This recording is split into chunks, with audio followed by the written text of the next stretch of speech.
Hi students, welcome to the channel physics with Kiran Kumar. ఈరోజు మనం చెప్పుకోబోతున్న topic permittivity and relative permittivity. చూడమ్మా, permittivity and relative permittivity చెప్పుకున్న తర్వాత స్ట్రింగ్ బేస్డ్ ప్రాబ్లమ్స్ ప్రీవియస్ వీడియోలో చెప్దాం అనుకున్నా, but video length already 2 hours అయిపోయిందమ్మా. అందుకని చెప్పి ఆ వీడియోలో కంటిన్యూ చేయకుండా ఈ వీడియోలో దాన్ని కలుపుదామని చెప్పి చూస్తున్నాం. ఎందుకంటే ఈ వీడియోలో స్ట్రింగ్ బేస్డ్ ప్రాబ్లమ్స్ చేయడానికి పర్మిటివిటీ అన్న కాన్సెప్ట్ కూడా అవసరం అవుతుంది, ఆ రిలేటివ్ పర్మిటివిటీ అన్న కాన్సెప్ట్ కూడా అవసరం అవుతుందమ్మా. అందుకని చెప్పి ఆ ప్రాబ్లమ్స్ దీంట్లో చేస్తే బాగుంటుందని నాకు అనిపించింది. సో ఇప్పుడు మనం పర్మిటివిటీ అంటే ఏంటి, రిలేటివ్ పర్మిటివిటీ అంటే ఏంటో తెలుసుకొని ఓకే ఆ కాన్సెప్ట్ గురించి క్లియర్గా అర్థం చేసుకున్న తర్వాత మన స్ట్రింగ్ బేస్డ్ ప్రాబ్లమ్స్ కూడా ఈ వీడియోలో చెప్పుకుందాం. ఓకే అమ్మా. సో కూలుంబ్స్ లా ప్రకారం రెండు ఛార్జెస్ కనుక ఎయిర్లో ఉంటాయి లేదా ఫ్రీ స్పేస్లో ఉంటాయి, Q1 Q2, ఈ రెండు ఛార్జెస్ మధ్యలో మీడియం ఏంటమ్మా, ఎయిర్ లేదా ఫ్రీ స్పేస్ అనుకోండి. అప్పుడు ఫోర్స్ మనం ఏమని రాసుకున్నామమ్మా, force F equal to F air అని రాస్తాం. Force F equal to Q1 Q2 by 4πε0 r². ఇదే కదమ్మా రాసుకున్నాం. K Q1 Q2 by r² అని రాసుకున్నాం. K అంటే ఏంటమ్మా, 1/4πε0. What is this epsilon naught? కనపడుతుంది కదమ్మా బోర్డు మీద బాగానే క్లియర్గానే, మరి చిన్నగా రాస్తున్నానా? ఓకే, కనపడుతుంది అమ్మా. What is this epsilon naught అంటే చెప్పమ్మా. దీని ఎప్సిలాన్ ఈ సింబల్ పేరేంటమ్మా? ఎక్కడ రాయినా ఇక్కడ రాయినా, ఈ సింబల్ పేరేంటి? ఈ కదా, అది ఎప్సిలాన్. ప్రీవియస్ క్లాస్లో చెప్పలేదు అనుకుంటే, ఏదో ఎప్సిలాన్ ఎప్సిలాన్ అనుకుంటే నేను వెళ్ళిపోతున్నా. ఆ సింబల్ పేరేంటమ్మా, ఎప్సిలాన్. ఓకే, సో ఇక్కడ ఎప్సిలాన్ నాట్ కింద 0 పెట్టాయి కదా, అందుకని ఎప్సిలాన్ నాట్ అన్న. దీన్నే మనం ఏమంటా ఉన్నాను నేను, permittivity. Permittivity of free space. Free space అంటే ఎయిర్ కానీ వ్యాక్యూమ్ కానీ. దీని వాల్యూ వచ్చేసి 8.85 ఇంటూ 10⁻⁻12 యూనిట్స్ ఏంటమ్మా, coulomb square per newton metre square. So ఈ విధంగా మనం ఎప్సిలాన్ నాట్ వాల్యూ రాసుకున్నాం. ఓకే, సో ఎప్సిలాన్ నాట్ అంటే ఏంటమ్మా, ఎప్సిలాన్ నాట్ అంటే ఏంటి, పర్మిటివిటీ ఆఫ్ ఫ్రీ స్పేస్. సరే, ఇప్పుడు ఇదే Q1 Q2 ఛార్జెస్, ఇవే Q1 Q2 ఛార్జెస్ మీడియంలో ఉన్నాయనుకోండి. ఏదో మీడియం ఉంది, ఎయిర్ కాదు ఇక్కడ, సమ్ మీడియం. ఈ మీడియంలో ఉందనుకోండి, ఈ మీడియం యొక్క పర్మిటివిటీ ఎప్సిలాన్ అనుకోండి. ఎప్సిలాన్ నాట్ కాదు, ఎప్సిలాన్ అనుకోండి. ఎప్సిలాన్ నాట్ అయితే పర్మిటివిటీ ఆఫ్ ఫ్రీ స్పేస్. ఇక్కడ ఎప్సిలాన్ అంటే పర్మిటివిటీ ఆఫ్ మీడియం. ఇదేంటమ్మా ఇది, ఎప్సిలాన్ అంటే పర్మిటివిటీ ఆఫ్ మీడియం. అప్పుడు కూలూమ్స్ లా ఏమవుతుంది, అప్పుడు కూలూమ్స్ లా ఏమవుతుంది, ఎఫ్ మీడియం అని రాస్తున్నాం. ఎఫ్ మీడియం అని రాస్తున్నామ్మా. అప్పుడు కూలూమ్స్ లా ఏమవుతుంది అంటే Q1 Q2 by 4πε0r². 4πε0r². ఇక్కడ ఎప్సిలాన్ అంటే పర్మిటివిటీ ఆఫ్ మీడియం. ఓకే, బాగానే ఉంది. అయితే వాట్ ఈస్ దిస్ పర్మిటివిటీ? అసలు పర్మిటివిటీ అంటే ఏంటి? ఓకే, సో ఇక్కడ చూడండి అమ్మా, ఎఫ్ డిపెండ్స్ ఆన్ మీడియం, అంతేనా? ఇక్కడ ఫోర్స్ బిట్వీన్ 2 చార్జెస్ అనేది మీడియం మీద డిపెండ్ అవుతుందా లేదా? డిపెండ్ అవుతుంది. ఎలా డిపెండ్ అవుతుంది? ఇదిగోండి, ఈ ఎప్సిలాన్ వాల్యూ మీద డిపెండ్ అవుతుంది. ఎవరి మీద డిపెండ్ అవుతుందమ్మా, ఎప్సిలాన్ వాల్యూ మీద డిపెండ్ అవుతుంది. చూడమ్మా, మనం 1/4πε0 value 9 × 10⁻9 newton metre square per coulomb square అని రాసుకున్నాం. అది కేవలం ఎయిర్ కి మాత్రమే. ఓకే, అక్కడ కాన్స్టెంట్, అది ఎయిర్ కి మాత్రం, లేదా ఎయిర్ ఆర్ ఫ్రీ స్పేస్ కి మాత్రమే అది కరెక్ట్. ఓకే, అలా కాకుండా రెండు ఛార్జెస్ ఏదైనా మీడియంలో పెట్టామనుకోండి, 1/4πε0 అని రాయలేం కదా, 1/4πε అని రాస్తాం. దాని వాల్యూ వేరే ఉంటుందమ్మా, ఆ మీడియం మీద డిపెండ్ అయి ఉంటుంది. So F depends on medium. Force between 2 charges depends on medium. ఎలా డిపెండ్ అవుతుంది చూడండి, ఈ పర్మిటివిటీ ఇంక్రీజ్ అవుతుంటే ఫోర్స్ డిక్రీజ్ అవుతుంది, ఫోర్స్ ఇంక్రీజ్ అవుతుంటే పర్మిటివిటీ డిక్రీజ్ అవుతుంది. F is inversely proportional to epsilon. Okay అమ్మా, ఎప్సిలాన్ ఇంక్రీజ్ అయితే ఫోర్స్ డిక్రీజ్ అవుతుంది. అంటే పర్మిటివిటీ ఇంక్రీజ్ అయితే ఫోర్స్ డిక్రీజ్ అవుతుంది, పర్మిటివిటీ డిక్రీజ్ అయితే ఫోర్స్ ఇంక్రీజ్ అవుతుంది. పర్మిటివిటీ డిక్రీజ్ అయితే ఫోర్స్ ఇంక్రీజ్ అవుతుంది. సో ఇక్కడ ఫోర్స్ కి పర్మిటివిటీకి రిలేషన్ ఉంది. అసలు ఏంటి పర్మిటివిటీ పర్మిటివిటీ పర్మిటివిటీ అంటున్నాం? ఏంటి అసలు పర్మిటివిటీ అంటే ఏంటి అది చూద్దాం. పర్మిటివిటీ అంటే ఏంటి, పర్మిటివిటీ ఆఫ్ మీడియం అంటే ఏంటి చూడమ్మా. పేరులోనే ఇక్కడ పర్మిటివిటీ అంటే పర్మిట్ అని ఉంది చూడండి. ఆ పర్మిటివిటీనే మనం క్యాలిక్యులేట్ చేయాలి. మీడియం యొక్క పర్మిటివిటీనే మనం చెప్పాలి. ఓకే, అక్కడ పర్మిటివిటీలో పర్మిట్ అనే పదం ఉంది కదా, దాన్నే కొంచెం ఎక్స్టెండ్ చేస్తే పర్మిటివిటీ అవుతుంది. అంటే ఆ మీడియం దేన్నో పర్మిట్ చేస్తుంది, దేనికో పర్మిషన్ ఇస్తుంది. ఎవరికి ఇస్తుంది పర్మిషన్? ఆ పర్టికులర్ మీడియం. పర్మిటివిటీ అంటే ఏంటో ఎక్స్ప్లెయిన్ చేస్తున్నాను.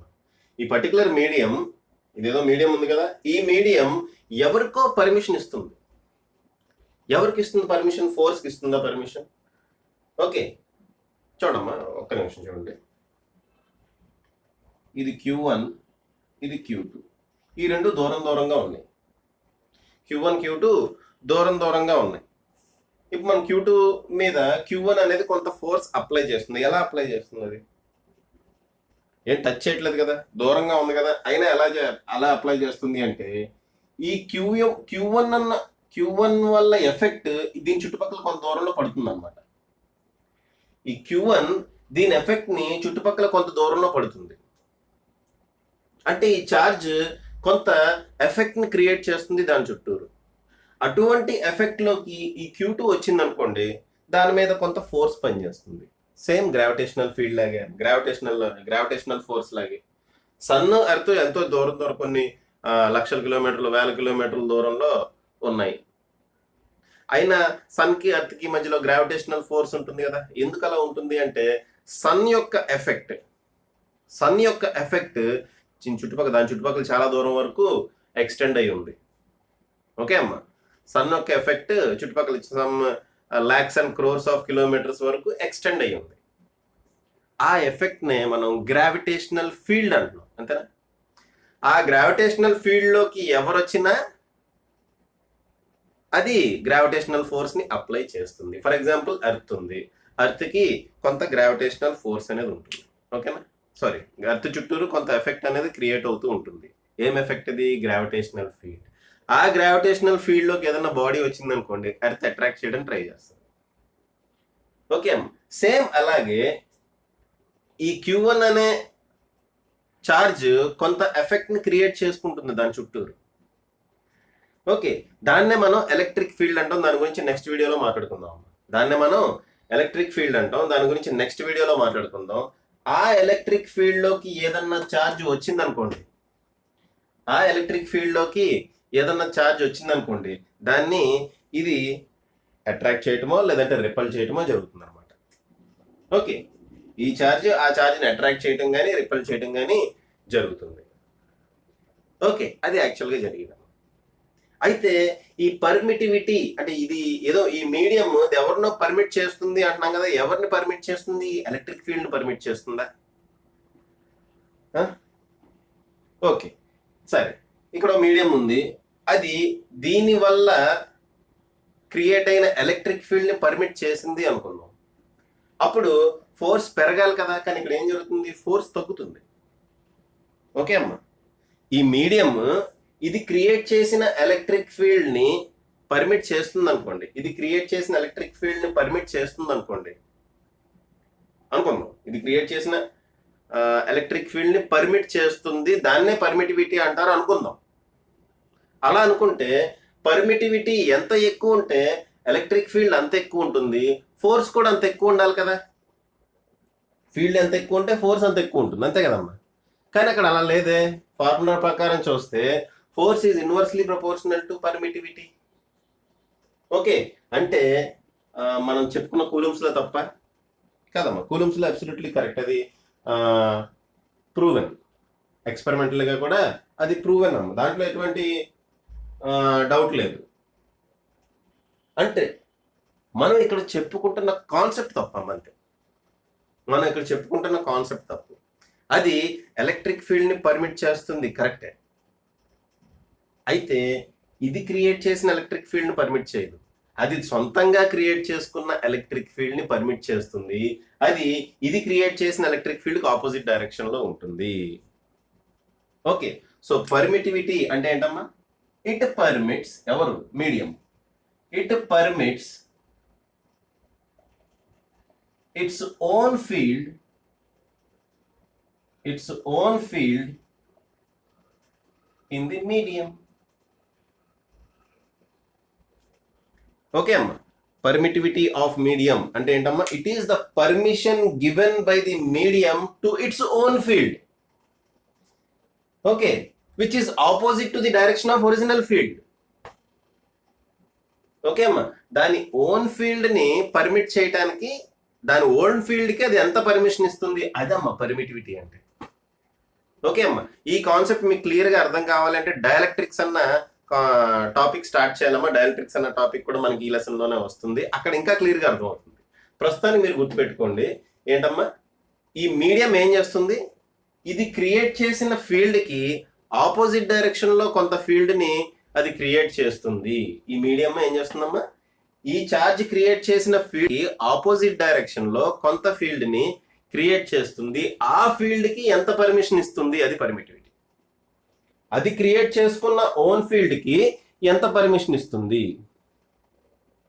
ఓకే అమ్మా, అది క్రియేట్ చేసుకున్న ఓన్ ఫీల్డ్ కి ఈ మీడియం ఎంత పర్మిషన్ ఇస్తుంది, అది పర్మిటివిటీ. ఆ ఓన్ ఫీల్డ్ ఎలా ఉంటుందమ్మా? ఈ ఫీల్డ్ ఆపోజిట్ డైరెక్షన్ లో ఉంటుంది, కాబట్టి ఫోర్స్ తగ్గుతుంది. కాబట్టి ఏం జరుగుతుందమ్మా? ఫోర్స్ తగ్గుతుంది. ఓకే, సరే, ఇంకా పర్మిటివిటీ గురించి ఇంకొన్ని ఇంట్రెస్టింగ్ పాయింట్స్ చెప్పుకుందామమ్మా. ఏంటా ఇంట్రెస్టింగ్ పాయింట్స్ అంటే, ఓకే, ఇది ఆల్రెడీ చెప్పుకున్నాం కదా, పర్మిటివిటీ ఇంక్రీజ్ అయితే ఫోర్స్ డిక్రీజ్ అవుతుంది, పర్మిటివిటీ డిక్రీజ్ అయితే ఫోర్స్ ఇంక్రీజ్ అవుతుంది. అయితే epsilon naught, which is the permittivity of free space, is always less than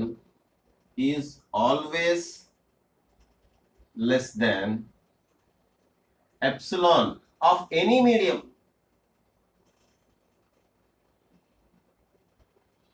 okay, epsilon naught అంటే ఏంటమ్మా? Permittivity of free space is always less than, గుర్తుపెట్టుకోండి, always less than epsilon of any medium. Epsilon naught అనేది always less than epsilon of any medium. Epsilon అంటే permittivity of any medium. మనకి permittivity of free స్పేసే చాలా చాలా చాలా చిన్న value.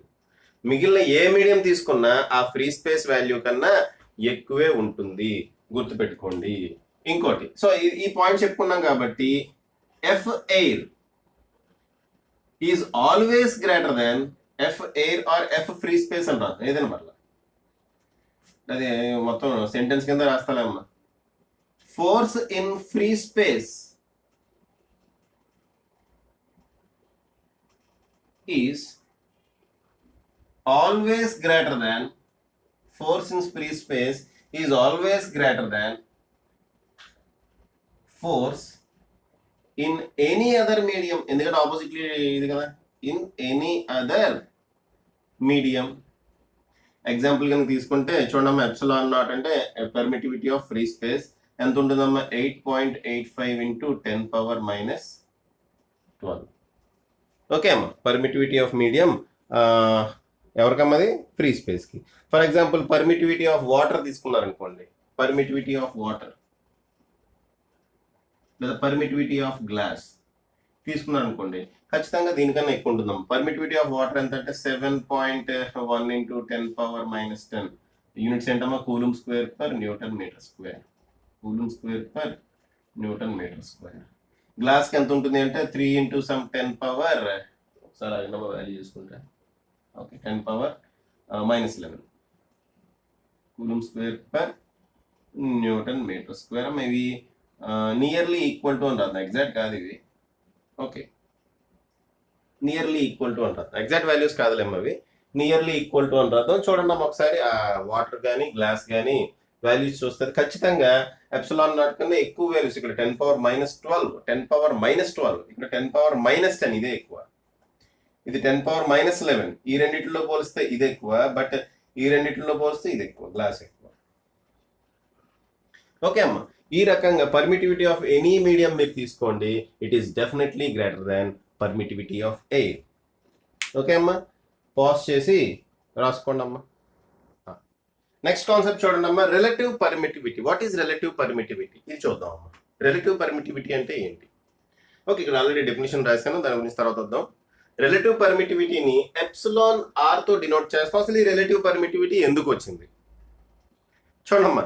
Permittivity of free space value అంటే 8.85 into 10⁻⁻12 something cube square per newton metre square. అలాగే glass చూశారు, వాటర్ చూశారు, ఎలా ఉన్నాయమ్మా వాల్యూస్? కొంచెం క్లమ్జీగా ఉన్నాయి. ఆ వాల్యూస్ గుర్తుపెట్టుకుంటాం కష్టం అనమాట. అందుకని చెప్పి ఈ సైంటిస్ట్ మనం ఏం చేశారంటే రిలేటివ్ పర్మిటివిటీ అన్న కాన్సెప్ట్ని ముందుకు తీసుకొచ్చారమ్మా. ఏంటి దీనివల్ల యూజ్ ఏంటి అంటే చూడండి, మనం ఒక వాల్యూ గుర్తుపెట్టుకుంటే సరిపోతుంది. ఓకే, ఒక వాల్యూ గుర్తుపెట్టుకుంటే సరిపోతుంది. అది relative permittivity of free space గుర్తుపెట్టుకుంటే సరిపోతుంది. మిగిలిన వాల్యూస్ మనకి ఇంటిజర్స్ లో వస్తాయమ్మ. ఈ రిలేటివ్ పర్మిటివిటీ అనేది ఇంటిజర్స్ లో వస్తుంది.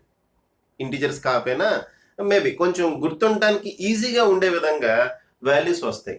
అసలు ఏంటి రిలేటివ్ పర్మిటివిటీ అంటే ఏంటంటే మనం ప్రతి మీడియం యొక్క పర్మిటివిటీని ఎయిర్ పర్మిటివిటీ తోటి కంపేర్ చేసి చూస్తాం. ఓకే, రిలేటివ్ పర్మిటివిటీ అంటే ఏంటమ్మా? It is the comparison. ఎవరి కంపారిజన్? మీడియం యొక్క పర్మిటివిటీ యొక్క కంపారిజన్. ఏ మీడియం అయినా తీసుకోండి, మీడియం యొక్క పర్మిటివిటీ యొక్క కంపారిజన్. మీడియం యొక్క పర్మిటివిటీ యొక్క కంపారిజన్. ఎవరితో కంపేర్ చేస్తున్నాం? We are comparing it with permittivity of free space, permittivity of vacuum. Perfect అంటే అదే కదా, పర్మిటివిటీ ఆఫ్ వాక్యూమ్. మనం వాక్యూమ్ పర్మిటివిటీ తోటి ఈ మీడియం యొక్క పర్మిటివిటీని కంపేర్ చేస్తున్నాం. ఆ కంపారిజన్కే మనం ఒక పేరు పెట్టాం, రిలేటివ్ పర్మిటివిటీ. ఏంటమ్మా దేనికి ఈక్వల్ అవుతుంది? It is the ratio of permittivity of a medium to permittivity of free space. అంటే epsilon R is equal to epsilon divided by epsilon naught. Epsilon అంటే permittivity of medium, epsilon naught అంటే permittivity of vacuum or free space. Permittivity of vacuum or free space. ఈ పర్మిటివిటీకి ఇంకో పేరు కూడా ఉందమ్మా, దాన్నే మనం డైఎలక్ట్రిక్ కాన్స్టెంట్ అంటాం. డైఎలక్ట్రిక్స్ వచ్చినప్పుడు ఇది డిస్కస్ చేస్తాం. Dielectric constant, dielectric constant. దీన్ని కేతో డినోట్ చేస్తాం. సో ఇక్కడ మీరు కన్ఫ్యూజ్ కావద్దమ్మా, ఇక్కడ కే చాలాసార్లు వస్తుంది, ప్రీవియస్ క్లాస్లో కూడా చూసాం. కే 1/4πε0 కి కే వాడుతున్నాం మనం. ఓకే, ఇంకా ప్రీవియస్ క్లాస్లో మనం సింపుల్ హార్మోనిక్ మోషన్ కాన్సెప్ట్ మీద ఒక క్వశ్చన్ చేసాము కూలుమ్స్ లాలో. అక్కడ కూడా కే వస్తుంది. ఆ కే వేరు, ఈ 1/4πε0 కే వేరు. ఇదిగోండి ఇక్కడ డైఎలక్ట్రిక్ కాన్స్టెంట్ ఉంది, ఈ కే వేరమ్మా. ఓకే, సో ఇక్కడ అన్ని మనం కన్ఫ్యూజ్ అయిపోతూ ఉంటాం అనమాట. కాబట్టి epsilon r k r epsilon naught అని రాస్తాం అమ్మా. ఈ కే వేరు, 1/4πε0 కే వేరు. అలాగే సింపుల్ హార్మోనిక్ మోషన్ లో ఒక కే వస్తుంది, అది వేరు. ఇవన్నీ వేరు వేరం, ఒకటి కాదు. ఓకే, ఇవన్నీ వేరు వేరు, ఒకటి కాదు. ఒకటి అనుకుని కన్ఫ్యూజ్ అవ్వడానికి ఛాన్స్ ఉంది, అందుకని పదే పదే చెప్తున్నాము ఈ కే వేరు ఆ కే వేరు. Okay, this dielectric constant or permittivity of relative permittivity is equal to epsilon by epsilon not. For example చెప్తున్నా అమ్మా, అంటే ఎందుకు ఇది ఎంత ఉపయోగం అనేది చెప్తున్నా. For example permittivity, relative permittivity of water. Relative permittivity of water is equal to 81 అమ్మ. గుర్తుపెట్టుకుంటే ఎంత ఈజీ అది.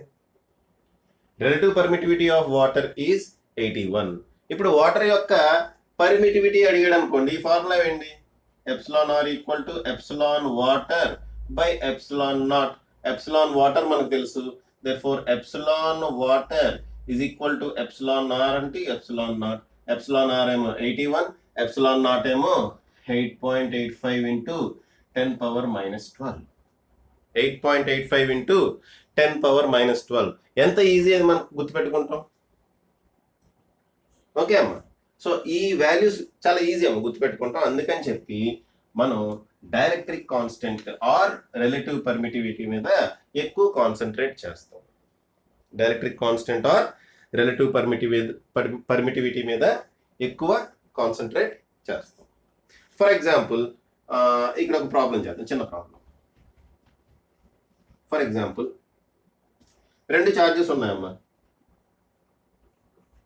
Q1 Q2, రెండు ఛార్జెస్ ఉన్నాయి, ఏంటో మనకు తెలియదు. ఓకే, ఈ రెండు ఛార్జెస్ మధ్యలో ఫోర్స్ మనం ఎఫ్ అనుకుందాం. ఈ రెండు ఛార్జెస్ మధ్యలో ఫోర్స్ మనం ఎఫ్ అనుకుందాం. ఈ రెండు ఛార్జెస్ ని మనం ఒక లిక్విడ్ లో ముంచామనుకుందాం, ఏదో ఒక లిక్విడ్. ఈ రెండు ఛార్జెస్ ని మనం ఈసారి ఫస్ట్ ఎయిర్ లో పెట్టాం, ఎయిర్ లో పెట్టినప్పుడు ఎఫ్ వచ్చింది ఫోర్స్. నెక్స్ట్ మనం ఏం చేసాం, ఒక లిక్విడ్ లో ముంచాం అనుకుందాం, అప్పుడు ఫోర్స్ F/4 అయింది అనుకుందాం. డిస్టెన్స్ సేమ్ అమ్మా, డిస్టెన్స్ సేమ్, ఇక్కడ ఆర్ఏ అనుకుందాం డిస్టెన్స్, ఇక్కడ కూడా ఆర్ఏ, డిస్టెన్స్ సేమ్ ఉంది. ఓకే, అర్థమవుతుందమ్మా? రెండు ఛార్జెస్ ని సేమ్ డిస్టెన్స్ లో పెట్టా, ఒకసారి ఎయిర్ లో పెట్టా, ఒకసారి లిక్విడ్ లో పెట్టా. ఒకసారి ఎయిర్ లో పెట్టినప్పుడు ఫోర్స్ ఏమో ఎఫ్ వచ్చింది, లిక్విడ్ లో పెట్టినప్పుడు ఫోర్స్ F/4 వచ్చింది. అయితే what is the dielectric constant? Okay, what is the dielectric constant, లేదంటే రిలేటివ్ పర్మిటివిటీ ఎంత? ఇంకా ఈ లిక్విడ్ యొక్క ఏమంటారు దాన్ని, ఆ లిక్విడ్ యొక్క పర్మిటివిటీ ఎంత? రిలేటివ్ పర్మిటివిటీ కావాలి, at the same time liquid యొక్క పర్మిటివిటీ కూడా కావాలి. ఏం చేయాలంటే ఫస్ట్ చూడండమ్మా, ఈ ఫోర్స్ దేనికి ఈక్వల్ అవుతుంది? ఇక్కడ ఎయిర్ ఉంది కదా, ఎయిర్ ఫోర్స్ దేనికి ఈక్వల్ అవుతుంది? Q1 Q2/4πε0r². ఇక్కడ Q1 Q2/4πεr². ఎప్సిలాన్ బదులు నేను K0 అని రాస్తాను, దీని నుంచి ε0 ε r అని రాయొచ్చు కదా. ఈ ఫార్ములా నుంచి ఎప్సిలాన్ బదులు ε0 ε r అని రాయొచ్చు కదమ్మా. దేర్ఫోర్ Q1 Q2/4πε0 εr, లేదంటే K0 అలా అయినా రాయొచ్చు. K0 అని రాద్దాం. అంటే K అని రాస్తే 1/4πε0, K కదా, ఆ K ఈ K క్యాన్సిల్ చేస్తారని భయం అమ్మ. ఓకేనా? ఆ K వేరు, ఈ K వేరు. ఇది క్యాపిటల్ K అనుకుందాం, అది స్మాల్ K అనుకుందాం. ఓకేనా? So 1/4πKε0 r², 1/4πKε0 r². అమ్మ ఈ K వేరు, 1/4πε0 K వేరు, K తో కాదు. అయితే ఇక్కడ ఏం చెప్పాము, F/4, ఇక్కడేమో ఫోర్స్ F, ఇక్కడేమో ఫోర్స్ F/4. అంటే ఈ ఫోర్స్ లో 1/4 ఉంటుంది అనమాట. ఈ ఫోర్స్ లో 1/4 ఉంటుంది. అదే రాద్దాం, Q1 Q2/4πKε0 r² is equal to, ఇదంతా చేయకుండా డైఎలక్ట్రిక్ కాన్స్టెంట్ 4 అని చెప్పొచ్చు అమ్మా. అయితే నేను ప్రొసీజర్ ప్రకారం వెళ్తున్నా. చూడండి ఇక్కడ ఏమైంది, ఫోర్స్ ఏమైంది, 4 టైమ్స్ డిక్రీజ్ అయింది. ఇక్కడ ఫోర్స్ ఏమైందమ్మా, 4 టైమ్స్ డిక్రీజ్ అయింది. ఓకే, కాబట్టి డైఎలక్ట్రిక్ కాన్స్టెంట్ 4 అని చెప్పొచ్చు. ఎలా చెప్పొచ్చు అది కూడా చూస్తాలేమో, అది కూడా చెప్తాలేమో మీకు. ఎలా చెప్పొచ్చు అనేది అది కూడా చెప్తాలేమో మీకు. Okay, so Q1 Q2/4πKε0 r² అని రాసా. ఇక్కడ ఇది దేనికి ఈక్వల్ అమ్మా, ఈ ఒరిజినల్ ఫోర్స్ కి 1/4 ఉంటుందంట, అంటే దీంట్లో 1/4 ఉంటుంది. Therefore 1/4 into Q1 Q2/4πε0 r². ఇవన్నీ క్యాన్సిల్ అయిపోతే చూడండి, 4πε0 r² 4πε0 r² క్యాన్సిల్. ఇంకేం మిగిలింది, కింద K మిగిలింది, ఇక్కడ కింద 4 మిగిలింది. K, కాబట్టి K = 4. కాబట్టి K = 4. ఓకే అమ్మా. సో ఇక్కడ మీరు ఒక విషయం గమనించండి, డైఎలక్ట్రిక్ కాన్స్టెంట్ ఎన్ని టైమ్స్ అయితే ఉంటుందో ఎవరికి, K = 4 అంటే మీనింగ్ ఏంటమ్మా? K = 4 అంటే మీనింగ్ ఏంటి? Permittivity of medium. చూడమ్మా, K = 4 అంటే మీనింగ్ ఏంటి? K = ε/ε0 కదా. K = ε/ε0 కదా. దీని నుంచి ε = Kε0 కదా. ఓకే, Kε0 కదా, అంటే 4ε0. సో ఈ లిక్విడ్ యొక్క దాన్ని ఏమంటారు, ఈ లిక్విడ్ యొక్క డైఎలక్ట్రిక్ కాన్స్టెంట్, ఈ లిక్విడ్ యొక్క పర్మిటివిటీ ఎయిర్ యొక్క పర్మిటివిటీ కన్నా 4 టైమ్స్ ఎక్కువ ఉందన్నమాట. డైఎలక్ట్రిక్ కాన్స్టెంట్ K వాల్యూ 4 అంటే మీనింగ్ ఏంటమ్మా, డైఎలక్ట్రిక్ కాన్స్టెంట్ K వాల్యూ, లేదంటే εr వాల్యూ, ఇది కూడా εr కదా. εr వాల్యూ 4 అంటే మీనింగ్ ఏంటమ్మా, permittivity of medium air medium కన్నా 4 టైమ్స్ ఎక్కువ ఉంది అని అర్థం. ఎప్పుడైతే permittivity of medium 4 times increase అవుతుందో ఫోర్స్ 4 టైమ్స్ డిక్రీజ్ అవుతుంది. ఫోర్స్ 4 టైమ్స్ డిక్రీజ్ అవుతుంది. కాబట్టి నేను ఈ క్యాల్కులేషన్ ఏమీ చేయకుండా ఇది F/4 అన్నాడు కాబట్టి డైఎలక్ట్రిక్ కాన్స్టెంట్ 4 అంట, ఎందుకంటే ఇది 4 టైమ్స్ డిక్రీజ్ అయింది. ఓకే అమ్మా, అక్కడ dielectric constant force 4 times decrease అయింది అంటే రిలేటివ్ పర్మిటివిటీ వాల్యూ ఎంతమ్మా 4 అని. ఎందుకంటే ఇది 4 టైమ్స్ డిక్రీజ్ అయితే పర్మిటివిటీ 4 టైమ్స్ ఎక్కువ ఉందని అర్థం. ఫోర్స్ 4 టైమ్స్ డిక్రీజ్ అయిందంటే పర్మిటివిటీ 4 టైమ్స్ ఎక్కువ ఉందని అర్థం. ఓకే సార్, మరి డైరెక్ట్ ఇలాగే చెప్పొచ్చు కదా, ఇదంతా ఎందుకు చేశారు? డైరెక్ట్ ఇది F/4 అయితే K=4 అని చెప్పొచ్చు కదా సార్, షార్ట్ కట్ లో ఉంటుంది కదా, ఇదంతా ఎందుకు చేశారు అంటే ఇంకో సిచ్యువేషన్ ఇస్తా చూడండి. ఓకే అమ్మ, సేమ్ ఇక్కడే ఇంకో సిచ్యువేషన్ ఇస్తా చూడండి. ఓకే, ఆ సిచ్యువేషన్ ఏంటంటే చూడండి, ఫస్ట్ నేను చార్జెస్ ని ఎయిర్ లో పెట్టా. Q1 Q2 ఇక్కడ ఎయిర్. ఓకే, మధ్యలో ఏముందమ్మా ఎయిర్ ఉంది. ఎంత డిస్టెన్స్ లో పెట్టా? R అనే డిస్టెన్స్ లో పెట్టా. అప్పుడు ఫోర్స్ F వచ్చింది అన్నాను. ఈ రెండింటి మధ్య ఫోర్స్ F అయ్యింది అన్నాను. నెక్స్ట్ నేను ఏం చేశాను, చార్జెస్ ని దగ్గర తీసుకొచ్చా. అంటే ఈ డిస్టెన్స్ నేను ఏం చేశా అంటే సగం చేశా. ఈసారి డిస్టెన్స్ ని సగం చేశా. అంతేకాకుండా ఎయిర్ కాకుండా ఇక్కడ మీడియం పెట్టాము, ఏదో లిక్విడ్ లో పెట్టాము. ఈ చార్జెస్ ని ఏవో లిక్విడ్ లో పెట్టా. Q1 Q2 చార్జెస్ ఈసారి డిస్టెన్స్ తగ్గించా. ఈసారి ఫోర్స్ F/2 అయ్యింది అన్న. ఈసారి ఫోర్స్ ఎంత అయిందన్న? F/2 అయ్యింది అన్న. అయితే what is the relative permittivity? Okay, relative permittivity r K= ఎంత? ఈ లిక్విడ్ యొక్క రిలేటివ్ పర్మిటివిటీ ఆర్ K= ఎంత అన్నాం అనుకోండి, మీరు K= డైరెక్ట్ గా 2 అని రాయకూడదు. ఎందుకంటే ఇక్కడ డిస్టెన్స్ కూడా తగ్గించా. ఏం చేసాం అక్కడ? డిస్టెన్స్ కూడా తగ్గించా. అప్పుడు మనం ప్రొసీజర్ ప్రకారం వెళ్తేనే ఆన్సర్ వస్తుంది. ఫర్ ఎగ్జాంపుల్ ఇక్కడ ఫోర్స్ ఎంత అవుతుందమ్మా? F= ఎంత అవుతుంది ఫోర్స్? ఈ కేసులో Q1 Q2 by 4πε0 r². ఇక్కడ Q1 Q2 by 4πε. దీని రిఫ్రాక్టివ్ ఇండెక్స్ ఎప్సిలాన్ అయితే ఎప్సిలాన్ r² బదులు r²/4 అవుతుంది. r/2 హోల్ స్క్వేర్ కదా, సో r²/4 అవుతుంది. 4 ఇలా పైకి వస్తుంది. ఓకే, ఎప్సిలాన్ బదులు ఏ రాయొచ్చు? K∈0 లేదా ε0 ఎప్సిలాన్ బదులు ఏ రాయొచ్చమ్మా? Capital K × ε0. ఈ K వేరు, ఆ K వేరు. 1/4πε0 K వేరు, ఈ K వేరు. పదే చెప్తున్నాను. ఈ రెండింటికి మధ్యలో రిలేషన్ ఆల్రెడీ ఇక్కడ ఇచ్చాడు. Okay, so this will be half of this. అదే అంటున్నాడు, this will be half of this.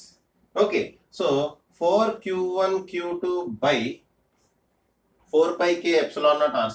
4πk ε0 r² is equal to Q1 Q2 by 4πε0 r² లో సగం. Q1 Q2 by 4πε0 r² లో సగం అంటే హాఫ్ ఇక్కడ వేస్తున్నాం. Okay, Q1 Q2 cancel, Q1 Q2 cancel, 4πε0 r² cancel, 4πε0 r² cancel. Okay అమ్మా, ఈ 4 ఇటు క్రాస్ మల్టిప్లై చేస్తే ఏమవుతుందమ్మా? 8 అవుతుంది. కాబట్టి K= ఎంత వచ్చింది? 8. సో ఈ కేసులో డైఎలక్ట్రిక్ కాన్స్టెంట్ ఎంతమ్మా? 8. ఓకే, ఇంతకు ముందు కేసులో నేను డైరెక్ట్రిక్ కాన్స్టెంట్ డైరెక్ట్గా 4 అని చెప్పేశాను. డైరెక్ట్రిక్ కాన్స్టెంట్ డైరెక్ట్ గా 4 అని చెప్పా. ఎందుకంటే అక్కడ డిస్టెన్స్ కాన్స్టెంట్ గా ఉంది, చార్జెస్ కూడా కాన్స్టెంట్ గా ఉన్నాయి. అయితే ప్రాబ్లం ఎప్పుడు అలాగే ఇవ్వాలని రూల్ లేదు కదమ్మా, అలా ఇవ్వడు కదా, IIT లెవెల్ అలా ఇవ్వడు కదమ్మా. ఓకే, సో ఇక్కడ ఏం చేసాం మనం? డిస్టెన్స్ కూడా తగ్గించి చూసాం. తగ్గించి ఫోర్స్ ఎంత ఎలా ఇచ్చాడు అనుకోండి, ప్రాబ్లం ఎలా చేయాలి? ప్రొసీజర్ ప్రకారం వెళ్ళాలి మనం. ఓకే అమ్మా, అస్తమానం షార్ట్ కట్స్ పనిచేయమ్మా. ఓకే, అస్తమానం మనకి షార్ట్ కట్స్ పనిచేయవు. సో ప్రొసీజర్ ప్రకారం మనం వెళ్ళవలసి ఉంటుంది. Okay right. సో పాజ్ చేసి రాసుకోండి అమ్మా, పాజ్ చేసి రాసుకోండి, ఇంకా చాలా ఉన్నాయి చెప్పుకుందాం మనం. ఓకే, నెక్స్ట్ ప్రాబ్లం చూడండి. Effect of introduction of next topic అమ్మా, effect of introduction of dielectric slab between the charges. ఏంటిది డైఎలక్ట్రిక్ స్లాబ్ అంటే ఏంటి, ఇవన్నీ చూద్దాం. చూడమ్మా, డైఎలక్ట్రిక్స్ అంటే ఏంటి, డైఎలక్ట్రిక్స్ అంటే ఏంటనేది నేను ఇప్పుడు దాకా చెప్పలేదు, బట్ డైఎలక్ట్రిక్ అని వాడేస్తున్నాను. ఓకే, ప్రస్తుతానికి డైఎలక్ట్రిక్ అంటే ఒక ఇన్సులేటింగ్ మెటీరియల్ అని చెప్పి మీరు అజ్యూమ్ చేసుకోండి. ఓకే అమ్మా, డైఎలక్ట్రిక్ అంటే ఒక ఇన్సులేటింగ్ మెటీరియల్ అని చెప్పి అజ్యూమ్ చేసుకోండి. Okay right. చూడమ్మా, ఇదిగోండి ఇది Q1 అనే ఛార్జ్, ఇదిగోండి ఇక్కడ Q2 అనే ఛార్జ్.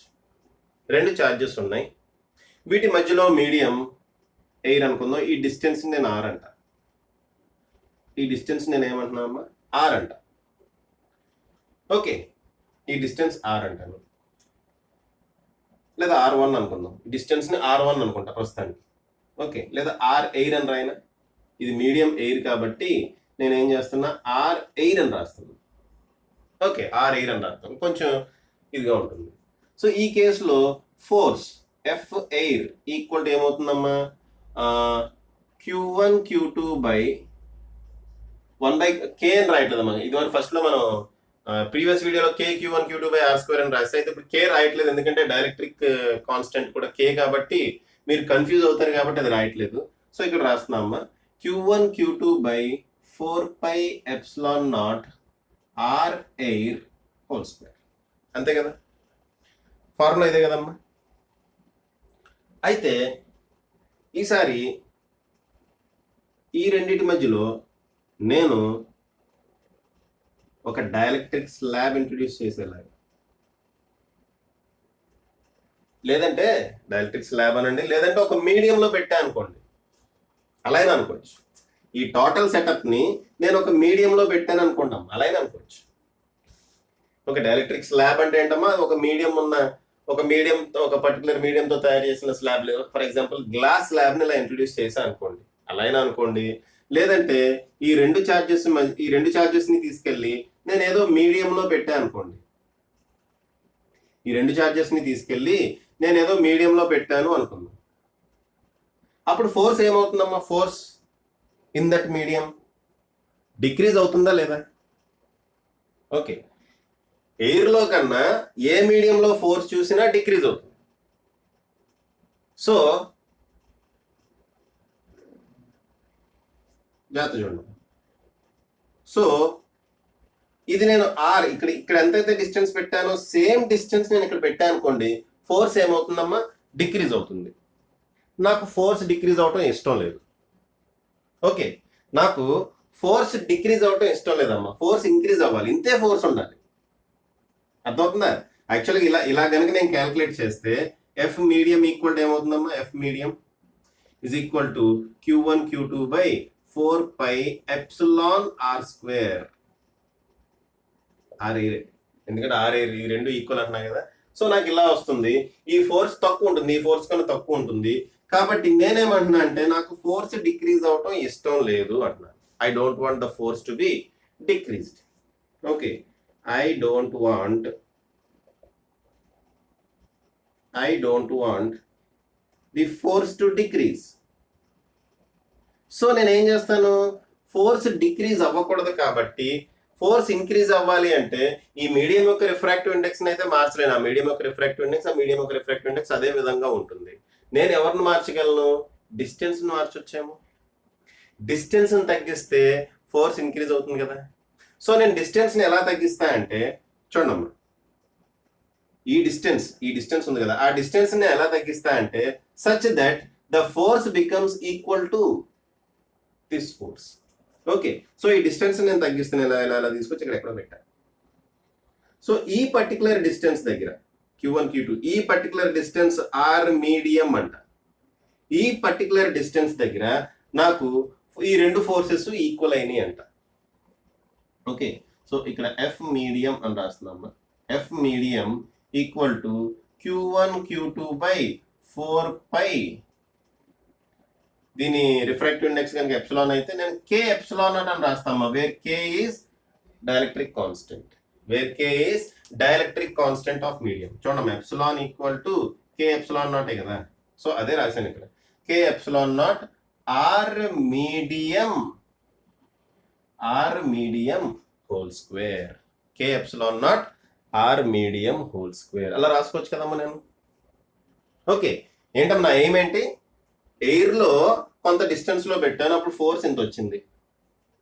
నెక్స్ట్ అంతే డిస్టెన్స్లో మీడియంలో పెడితే ఫోర్స్ తగ్గిపోయింది, but I don't want the force to decrease. నాకు ఫోర్స్ డిక్రీజ్ అవటం ఇష్టం లేదు. అందుకని నేను ఏం చేశా, ఫోర్స్ డిక్రీజ్ అవ్వకుండా ఉండాలి అంటే నేను డిస్టెన్స్ని డిక్రీజ్ చేశా. సేమ్ ఇదే ఫోర్స్ వచ్చేలాగా నేను డిస్టెన్స్ని డిక్రీజ్ చేశా. అప్పుడు ఇదిగోండి మనకి ఫార్ములా ఇది వస్తుంది. ఈ రెండు ఈక్వల్ అన్నా. ఈక్వల్ అయ్యేటట్టు నేను డిస్టెన్స్ తగ్గించా అమ్మా. ఓకే, ఈ డిస్టెన్స్ ఈ ఫోర్స్ ఈక్వల్ అయ్యేటట్టు నేను డిస్టెన్స్ తగ్గించా. సో ఈ రెండింటిని ఈక్వేట్ చేస్తుంటే Q1 Q2 by 4 pi epsilon naught R air whole square is equal to Q1 Q2 by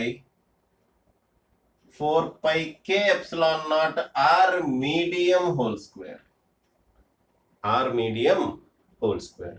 Q1 Q2 cancel, Q1 Q2 cancel, 4 pi cancel, 4 pi cancel, epsilon naught cancel. ఇంకేం మిగిలిందమ్మా, R air square is equal to K into R medium square. అంటే R air is equal to K root K into R medium. This is a very, very important result. This is a very, very important result. Okay. So effective distance of చూడండి, మీడియంలో for example మీడియంలో are medium అనే distance ఉంది అనుకుందాం. Okay అమ్మ, ఒక particular మీడియంలో రెండు చార్జెస్ మధ్యలో డిస్టెన్స్ ఆర్ మీడియం అనుకుందాం. అది ఎయిర్లో ఎఫెక్టివ్గా దాని డిస్టెన్స్ ఎంత అంటే ఇదమ్మా. Effective distance between two charges in a medium in air is అదిగోండి అది. ఓకే అమ్మా, ఏమని రాస్తారమ్మా, ఏమని రాద్దాం అది. This is the effective distance in air when the charges are kept in a medium of dielectric constant K. This is the effective distance in air when the charges are kept in a medium of dielectric constant K. అంటే ఏంటంటే మీడియంలో కొంత distance లో పెట్టాం, K అనే dielectric constant ఉన్న మీడియంలో కొంత డిస్టెన్స్ లో పెట్టాం. అప్పుడు ఎంతైతే ఫోర్స్ ఉంటుందో అంతే ఫోర్స్ ఎయిర్ లో ఇంత డిస్టెన్స్ లో పెట్టినప్పుడు ఉంటుంది. ఎయిర్ లో root K into r medium ఆ డిస్టెన్స్ పెట్టినప్పుడు ఎయిర్ లో ఆ డిస్టెన్స్ పెట్టినప్పుడు సేమ్ అదే ఇది ఉంటుంది అనమాట. అదమ్మా, అంటే this is the effective distance in air. మీడియంలో ఈ డిస్టెన్స్ కి ఎయిర్ లో ఎఫెక్టివ్ డిస్టెన్స్ ఎంత అంటే ఇదమ్మా. ఓకే, మీడియంలో ఈ డిస్టెన్స్ కి ఎయిర్ లో ఎఫెక్టివ్ డిస్టెన్స్ ఎంత అంటే ఇది. ఓకేనా, సో పాజ్ చేసి రాసుకోండి అమ్మా. పాజ్ చేసి నెక్స్ట్ కాన్సెప్ట్ చూడండి. ఫర్ ఎగ్జాంపుల్ ఇప్పుడు చార్జెస్ Q1 ఇక్కడ ఉంది, Q2 ఇక్కడ ఉంది. ఈసారి నేను ఏం చేశా అంటే టోటల్ మొత్తం అంతా మీడియం మొత్తం అంతా ఎయిర్ కాకుండా కొంత ఎయిర్ కొంత మీడియం పెట్టా. ఇలా ఒక స్లాబ్ పెట్టాము నేను. నేను ఒక స్లాబ్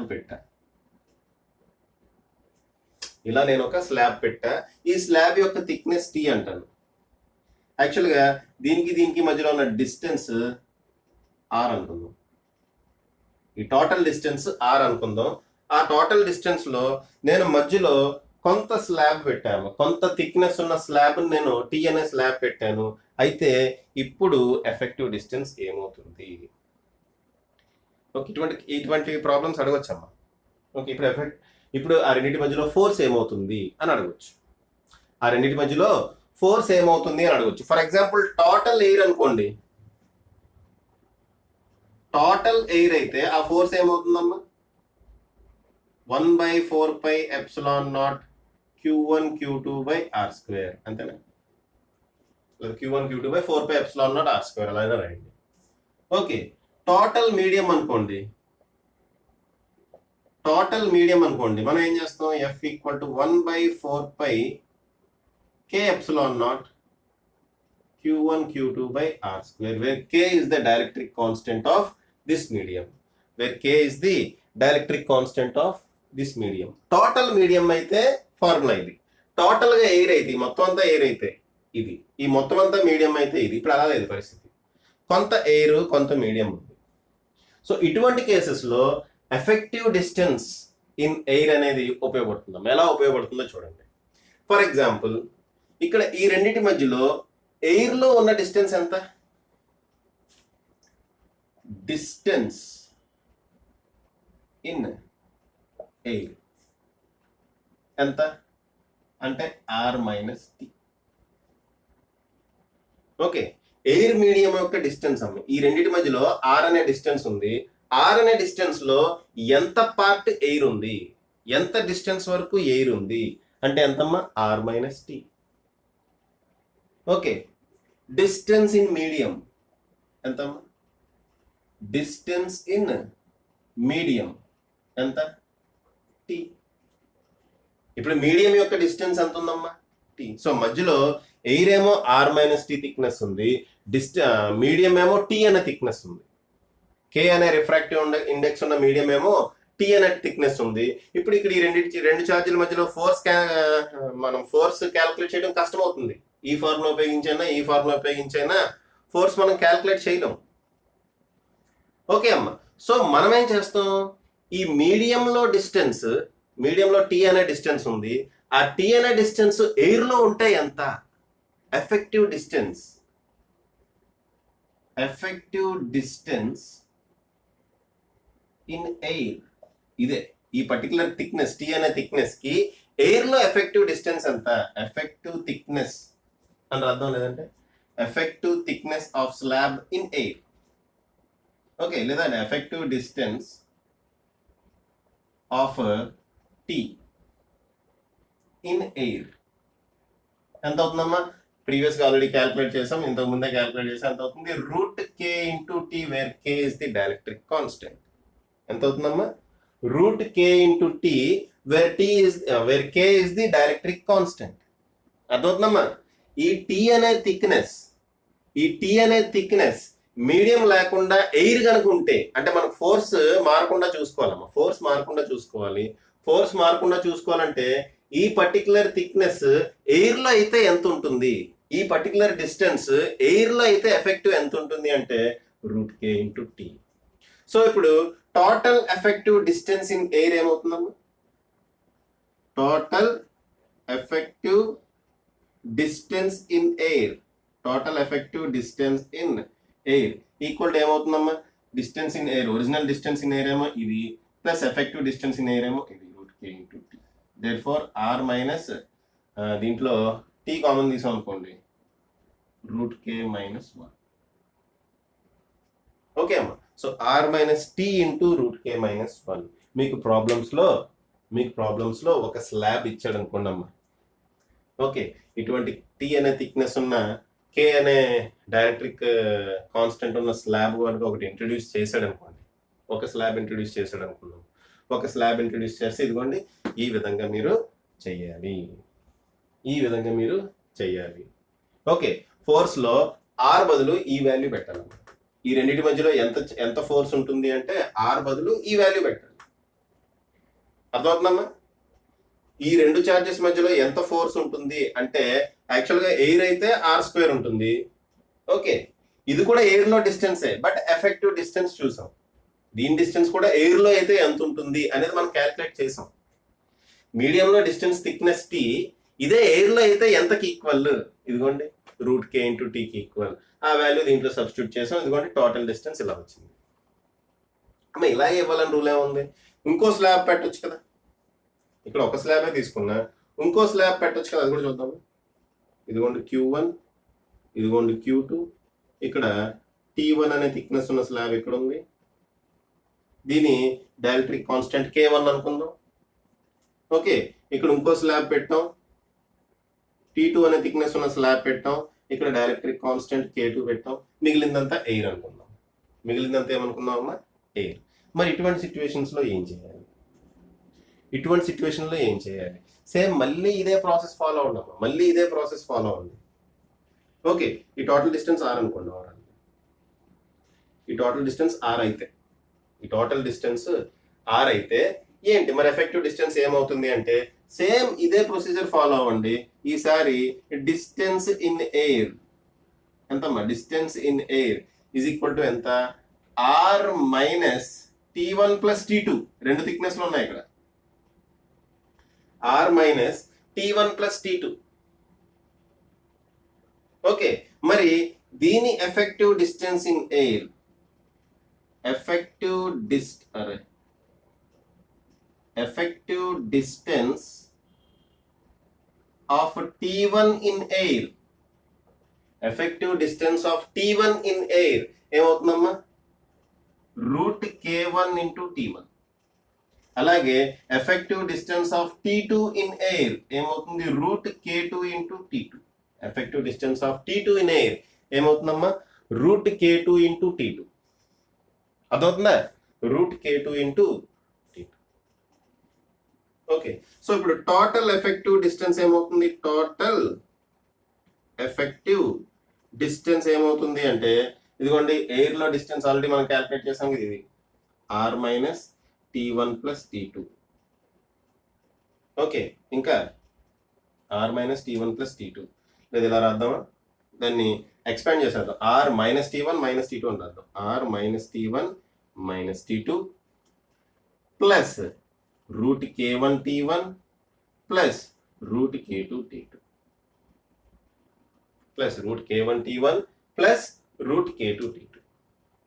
ఇదేమవుతుందమ్మా, కింద కనపడుతుంది, కట్ అయిపోతుందా, ఓకే కనపడుతుంది, ఆర్ ఇంటూ ఈ రెండిట్లో T1 కామన్ తీద్దాం, మైనస్ T కామన్ తీసాం ఇక్కడ, ఇక్కడ మైనస్ T కామన్ తీస్తే 1 మైనస్ రూట్ K వస్తుందేమో, ప్లస్ T కామన్ తీస్తే ఒకలా వస్తుంది, మైనస్ T కామన్ తీస్తే ఒకలా వస్తుంది. ఓకే, ఇక్కడ మైనస్ T కామన్ తీసాం అనుకోమ్మా, 1 మైనస్ రూట్ K వస్తుందేమో, ప్లస్ T కామన్ తీసాం అనుకోండి, రూట్ K మైనస్ 1 వస్తుంది. ఓకే, ప్లస్ T కామన్ తీస్తే రూట్ K మైనస్ 1 వస్తుంది, అంతే కదా, ప్లస్ T కనుక కామన్ తీస్తే రూట్ K మైనస్ 1 వస్తుంది. ఓకే, అలా ఇక్కడ కూడా ప్లస్ T కామన్ తీద్దామా, ప్లస్ T1 కామన్ తీసాం అనుకోండి, ఈ రెండు చూడండి అమ్మా, ఇది ప్లస్ T1 కనుక కామన్ తీస్తే ఇక్కడ ఏమొస్తుందమ్మా, route K1 minus 1 plus T2 కనుక కామన్ తీస్తే రూట్ K2 మైనస్ 1. ఈ రకంగా మనం చేసుకుంటూ వెళ్ళాలమ్మా. అక్కడ ఎన్ని స్లాబ్స్ ఇచ్చినా కానీ మనకి ఈ కాన్సెప్ట్ కనుక ఐడియా ఉంటే ఈజీగా మనం ప్రాబ్లమ్స్ సాల్వ్ చేయగలుగుతాం. సో ఆ కాన్సెప్ట్ అనేది వెరీ వెరీ ఇంపార్టెంట్. ఓకే అమ్మా, ఈ కాన్సెప్ట్ అనేది మనకి ఐడియా ఉండాలి. ఓకే, సో పాజ్ చేసి రాసుకోండి అమ్మా, పాజ్ చేసి రాసుకోండి. రైట్ అమ్మా. సరే, ఇప్పుడు ప్రాబ్లం చూడండి. 2 point charges are separated by distance of 0.20 metres అంట. 2 పాయింట్ చార్జెస్ ఉన్నాయి, they are separated by distance of 0.20 metres. Okay, 0.20 metres తో సెపరేట్ అయి ఉన్నాయి. They repel each other with certain force. Okay అమ్మా, ఆ రెండు రిపల్ అవుతున్నాయి కొంత ఫోర్స్ తోటి. Okay, when a dielectric slab of thickness 0.08 meters is introduced in between the charges, ఈ రెండింటి మధ్యలో ఇప్పుడు ఏం చేశాడంటమ్మా, ఒక డైఎలక్ట్రిక్ స్లాబ్ ఇంట్రడ్యూస్ చేశాడట. Dielectric slab of thickness 0.08 metres, 0.08 metres కనుక ఇంట్రడ్యూస్ చేస్తే అప్పుడు ఫోర్స్ ఏమైందంటమ్మా, హాఫ్ అయింది. సో ఇనీషియల్ గా force F, final force F/2. Initial force F అనుకుంటే ఫైనల్ ఫోర్స్ ఏమైందమ్మా, F/2 అయింది. ఫైండ్ ది డైఎలక్ట్రిక్ కాన్స్టెంట్ అన్నాడు. ఈ డైఎలక్ట్రిక్ కాన్స్టెంట్ కనుక్కోమన్నాడు. ప్రీవియస్ గా మనం చేసాం ఇటువంటి ప్రాబ్లమే, ఇప్పుడు కూడా చేయాలి. అయితే ఇక్కడ డైఎలక్ట్రిక్ కాన్స్టెంట్ అన్న కాన్సెప్ట్ వచ్చింది. సో చేద్దాం. సో దీని చార్జెస్ Q1 Q2 అనుకుందాం. ఈ చార్జెస్ Q1 Q2 అనుకుందాం. ఇనీషియల్ గా ఎయిర్ లో పెట్టారనుకుంటే ఎయిర్ లోనే ఉన్నాయి, ఇనీషియల్ గా ఎయిర్ లోనే ఉన్నాయి అనుకుంటే ఫోర్స్ F ఈక్వల్ ఏమైందమ్మా, Q1 Q2 by 4πε0 r². r² అంటే ఎంతమ్మా, 0.20 హోల్ స్క్వేర్, అంతేగా, 0.20 హోల్ స్క్వేర్. వెరీ గుడ్, బాగానే ఉంది. ఓకే, ఇది ఎప్పుడు, ఇది ఇనీషియల్ ఫోర్స్, ఇది ఇనీషియల్. ఓకే, కాసేపటి తర్వాత డైఎలక్ట్రిక్ ఇంట్రడ్యూస్ చేశారు. ఓకే, అంటే ఫైనల్. డైరెక్ట్రిక్ ఇంట్రడ్యూస్ చేసిన తర్వాత ఫోర్స్ ఎంత, దానికి మనం ఎఫెక్టివ్ డిస్టెన్స్ కనుక్కోవాలి. ఎఫెక్టివ్ డిస్టెన్స్ ఇన్ ఎయిర్ కి ఫార్ములా ఏంటమ్మా? ఎఫెక్టివ్ డిస్టెన్స్ కి ఫార్ములా ఏంటి? ఇది అంటే టీ అనే థిక్నెస్ ఉన్న ఇది కనుక ఇలా పెడితే ఎఫెక్టివ్ డిస్టెన్స్ ఫార్ములా ఏమవుతుంది? R minus tea plus root కే ఇంటూ టీ. ఇదే కదా. అంటే మీరు రకరకాలుగా రాయొచ్చమ్మా. ఇది R minus T into 1 minus root K అని రాయొచ్చు, లేదా R plus T into root K minus 1, ఏదైనా రాయొచ్చు, మన ఇష్టం, ఏదైనా రాయొచ్చు. ఓకే, మనకి ఏది అనుకూలంగా ఉంటే అది రాసుకుంటాము. ఈ మూడాటిలో ఏదైనా ఉపయోగించండి, నో ప్రాబ్లం. ఈ మూడిట్లో ఏదైనా ఉపయోగించండి అమ్మా, no problem. Okay, so final force ఏమవుతుందమ్మా? ఇది ఇనీషియల్ ఫోర్స్ అనుకుందాం. ఫైనల్ ఫోర్స్ ఏమవుతుంది? ఎఫ్ డాష్ అనుకుందాం. Final force is equal to ఏమవుతుందమ్మా? Q1 Q2 by 4 epsilon naught. K epsilon naught రాయకండి, ఎప్సిలాన్ నాట్. ఓకే, ఎందుకంటే ఇది ఎఫెక్టివ్ డిస్టెన్స్ ఇన్ ఎయిర్ కదా. ఇదేంటమ్మా? ఇది ఎఫెక్టివ్ డిస్టెన్స్ ఇన్ ఎయిర్ కాబట్టి మనం ఎప్సిలాన్ నాటే రాస్తాం. Okay, into r minus tea plus root కే ఇంటూ టీ. ఓకే, ఇది రాద్దాం, లేదంటే ఇది రాద్దాం, లేదా ఏదో ఫార్ములా రండి, మన ఇష్టం. ఆర్ అంటే ఎంతమ్మా? ఆర్ అంటే ఎంత? ఇక్కడ ఈ ఫార్ములాలో సబ్స్టిట్యూట్ చేద్దాం. ఆర్ వాల్యూ ఎంత? 0.20 ప్లస్ టీ అంటే 0.08 into root K minus 1. Okay అమ్మా, ఇదేమవుతుంది చెప్పండి? 0.20 ప్లస్ 0.08 రూట్ కే మైనస్ 0.08 అంటే ఇదేమవుతుంది? 0.20 మైనస్ 0.08. 0.20 మైనస్ 0.08 ఏమవుతుందమ్మా? 0.12 plus 0.08 root k. 0.12 plus 0.08 root k. అది ఇక్కడ 0.12 plus 0.08 root k whole square. Okay అమ్మా, హోల్ స్క్వేర్. ఇదేంటిది? R effective distance in air. అదే కదా మనం రాయాలి. R effective distance in air రాయాలి. రాసాం మనం 0.02 ప్లస్ 0.08 రూట్. ఇది ఏ ఫార్ములాలో సబ్స్టిట్యూట్ చేసినా అదే వస్తుంది అమ్మా. ఓకే, మీకు చూడండి కావాలంటే అన్నీ ఒకటే ఫార్ములాస్, జస్ట్ మనం మార్చామంతే. So 0.12 plus 0.08 root k whole square. ఇప్పుడు ఈ రెండింటికి రిలేషన్ చెప్పాడు. ఏంటది? ఏంటంటమ్మా? ఈ ఫోర్స్ లో హాఫ్ ఉంటుందట.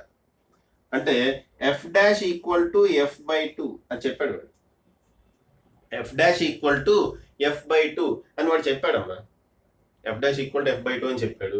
సో ఈ రెండింటిని మనం అలాగే ఈక్వేట్ చేద్దాం. ఎఫ్ డాష్ అంటే Q1 Q2 by 4 epsilon naught 0.12 plus 0.08 root k whole square is equal to ఏం చేయాలి? దీన్ని బై 2 చేయాలి. ఎఫ్ బై 2 కదా, సో దీన్ని బై 2 చేయాలి. బై 2 చేస్తే Q1 Q2 బై 1/2 బయట రాద్దాం, లేదంటే 1/2 బయట రాద్దాం. బై 2 చేయాలి కదా, 1/2 బయట రాసేసి Q1 Q2 by 4 epsilon naught into 0.20 whole square. ఓకేనా? సో ఇక్కడ Q1 Q2 క్యాన్సిల్, ఇక్కడ కూడా Q1 Q2 cancel, 4 epsilon not cancel, 4 epsilon not cancel. Okay right. ఇప్పుడు చూడండి అమ్మ, ఇక్కడ ఏం జరిగిందో. ఇటువైపు ఏముంది? 0.12 plus 0.08 root k whole square. ఇటువైపు 2 ఇంటూ 0.20 హోల్ స్క్వేర్ ఉంది. సో నేను రెండు వైపులా స్క్వేర్ రూట్స్ కనుక తీసుకున్నాను అనుకోండి, ఇక్కడ స్క్వేర్ ఎగిరిపోతుంది, ఇక్కడ 2 కేమో √2 వస్తుంది, ఇక్కడ మళ్ళీ స్క్వేర్ ఎగిరిపోతుంది. ఇది ఎలా ఉందమ్మా? చూడండి ఇక్కడ రాస్తా. 0.12 plus 0.08 root k whole square is equal to 2 into 0.20 whole square. నేను బోత్ సైడ్స్ స్క్వేర్ రూట్ తీసుకుంటా. పైన 1 మిగిలింది. ఓకే, సో బోత్ సైడ్స్ నేను స్క్వేర్ రూట్ తీసుకుంటా. స్క్వేర్ రూట్ తీసుకుంటే ఏమవుతుంది? 0.12 plus 0.08 root k is equal to √2 into 0.20. రైటేనా? ఇదేమవుతుందమ్మా? 1.414. అదేమవుతుంది? √2 వాల్యూ అంతా 1.414. ఇదిగోండమ్మా 1.414. అక్కడ ఏముందమ్మా? 0.20. ఓకే, ఇదేమవుతుంది 28280 పెడితే 1 2 3 4 5 1 2 3 4 5 0.28 వచ్చింది ఇదే ఆన్సర్. ఇంచుమించుగా 0.2828 అలా వస్తుంది కదా. సో అది 0.28 నియర్లీ ఈక్వల్ టు ఇదేమో 0.12 ప్లస్ 0.08 రూట్ కే. ఓకే అమ్మా, ఇది అటు వెళ్ళింది అనుకుందాం. So 0.08 root k is equal to 0.28 minus 0.12 ఎంతమ్మా? 8 లోంచి 2 తీస్తే 6 అంతేనా? 16 అంతే కదా. 8 లోంచి 2 తీస్తే 6, 2 లోంచి 0.16 ఇదేమో 0.08 root k. Okay, so root k equal to 16/8 ఇక్కడ సింపుల్ అంతే కదా. 0.16 డివైడెడ్ బై 0.08 అంటే 16/8. 16/8 అంటే 8 2s are 16.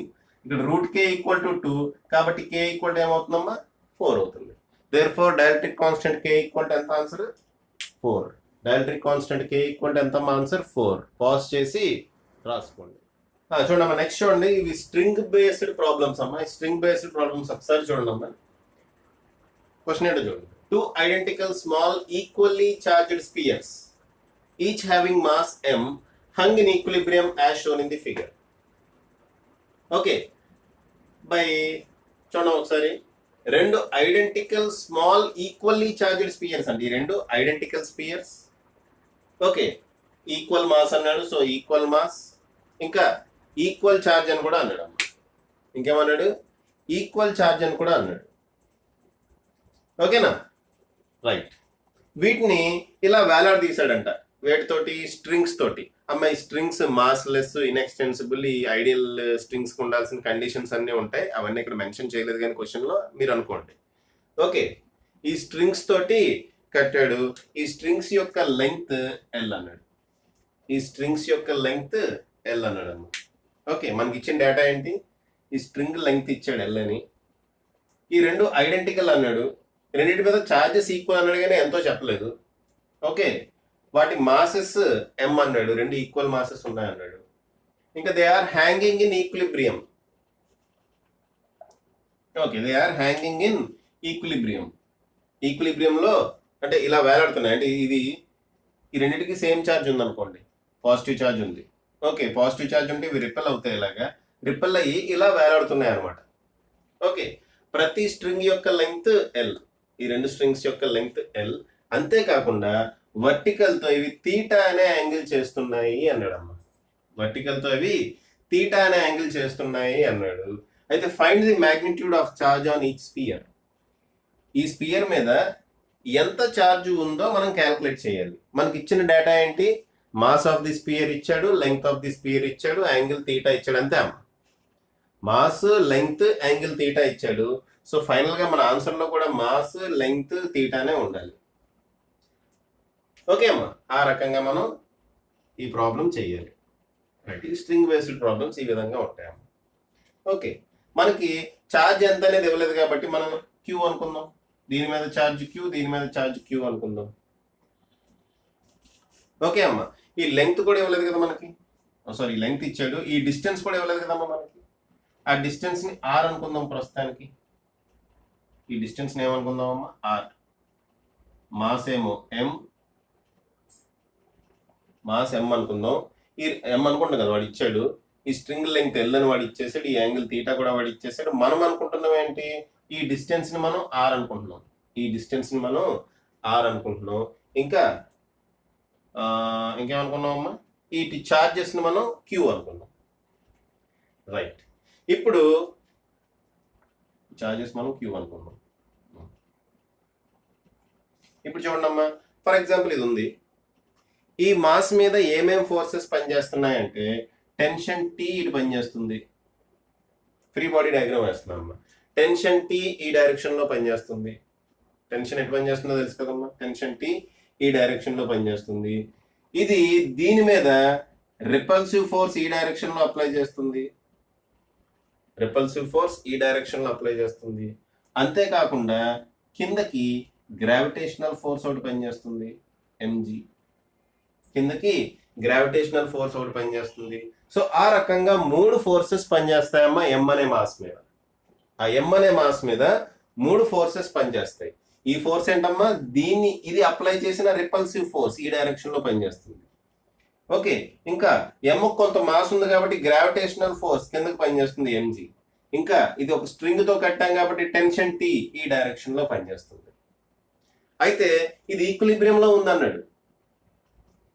ఓకే, ఈక్విలిబ్రియం లో ఉంది కాబట్టి ఒకసారి ఈ టెన్షన్ టీని నేను 2 కాంపోనెంట్స్ కింద డివైడ్ చేస్తాము. ఒక కాంపోనెంట్ ఇది, ఇంకో కాంపోనెంట్ ఇలాగా. ఈ టెన్షన్ టీని నేను 2 కాంపోనెంట్స్ కింద డివైడ్ చేస్తా. ఈ యాంగిల్ తీటా అయితే ఆటోమేటిక్ ఈ యాంగిల్ కూడా తీటా అవుతుంది. సో ఇది టెన్షన్ టీ కదమ్మా. ఇటేమో టీ కాస్ తీటా ఉంటుంది, ఈ డైరెక్షన్ లో టీ సైన్ తీటా ఉంటుంది. ఎటైతే తీటా యాంగిల్ చేస్తుందో అటు T cos theta, perpendicular direction లో టీ సైన్ తీటా ఉంది. ఇప్పుడు ఈ మాస్ అనేది ఈక్విలిబ్రియం లో ఉంది కాబట్టి నెట్ ఫోర్స్ ఏమవ్వాలమ్మా, 0 అవ్వాలి. అంటే పైకి పనిచేసే ఫోర్స్ కిందకి పనిచేసే ఫోర్స్ ఈక్వల్ అవ్వాలి. So T cos theta should be equal to mg. T cos theta should be equal to mg. అలాగే ఈ ఫోర్సులు కూడా ఈక్వల్ అవ్వాలి. అంటే T sine theta should be equal to F. T sine theta should be equal to F. ఇది equation 1, ఇది equation 2. T sine theta should be equal to F.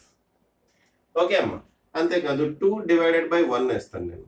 2 divided by 1 అంటే ఇది డివైడెడ్ బై ఇది వేస్తే T sine theta divided by T cos theta is equal to f by mg.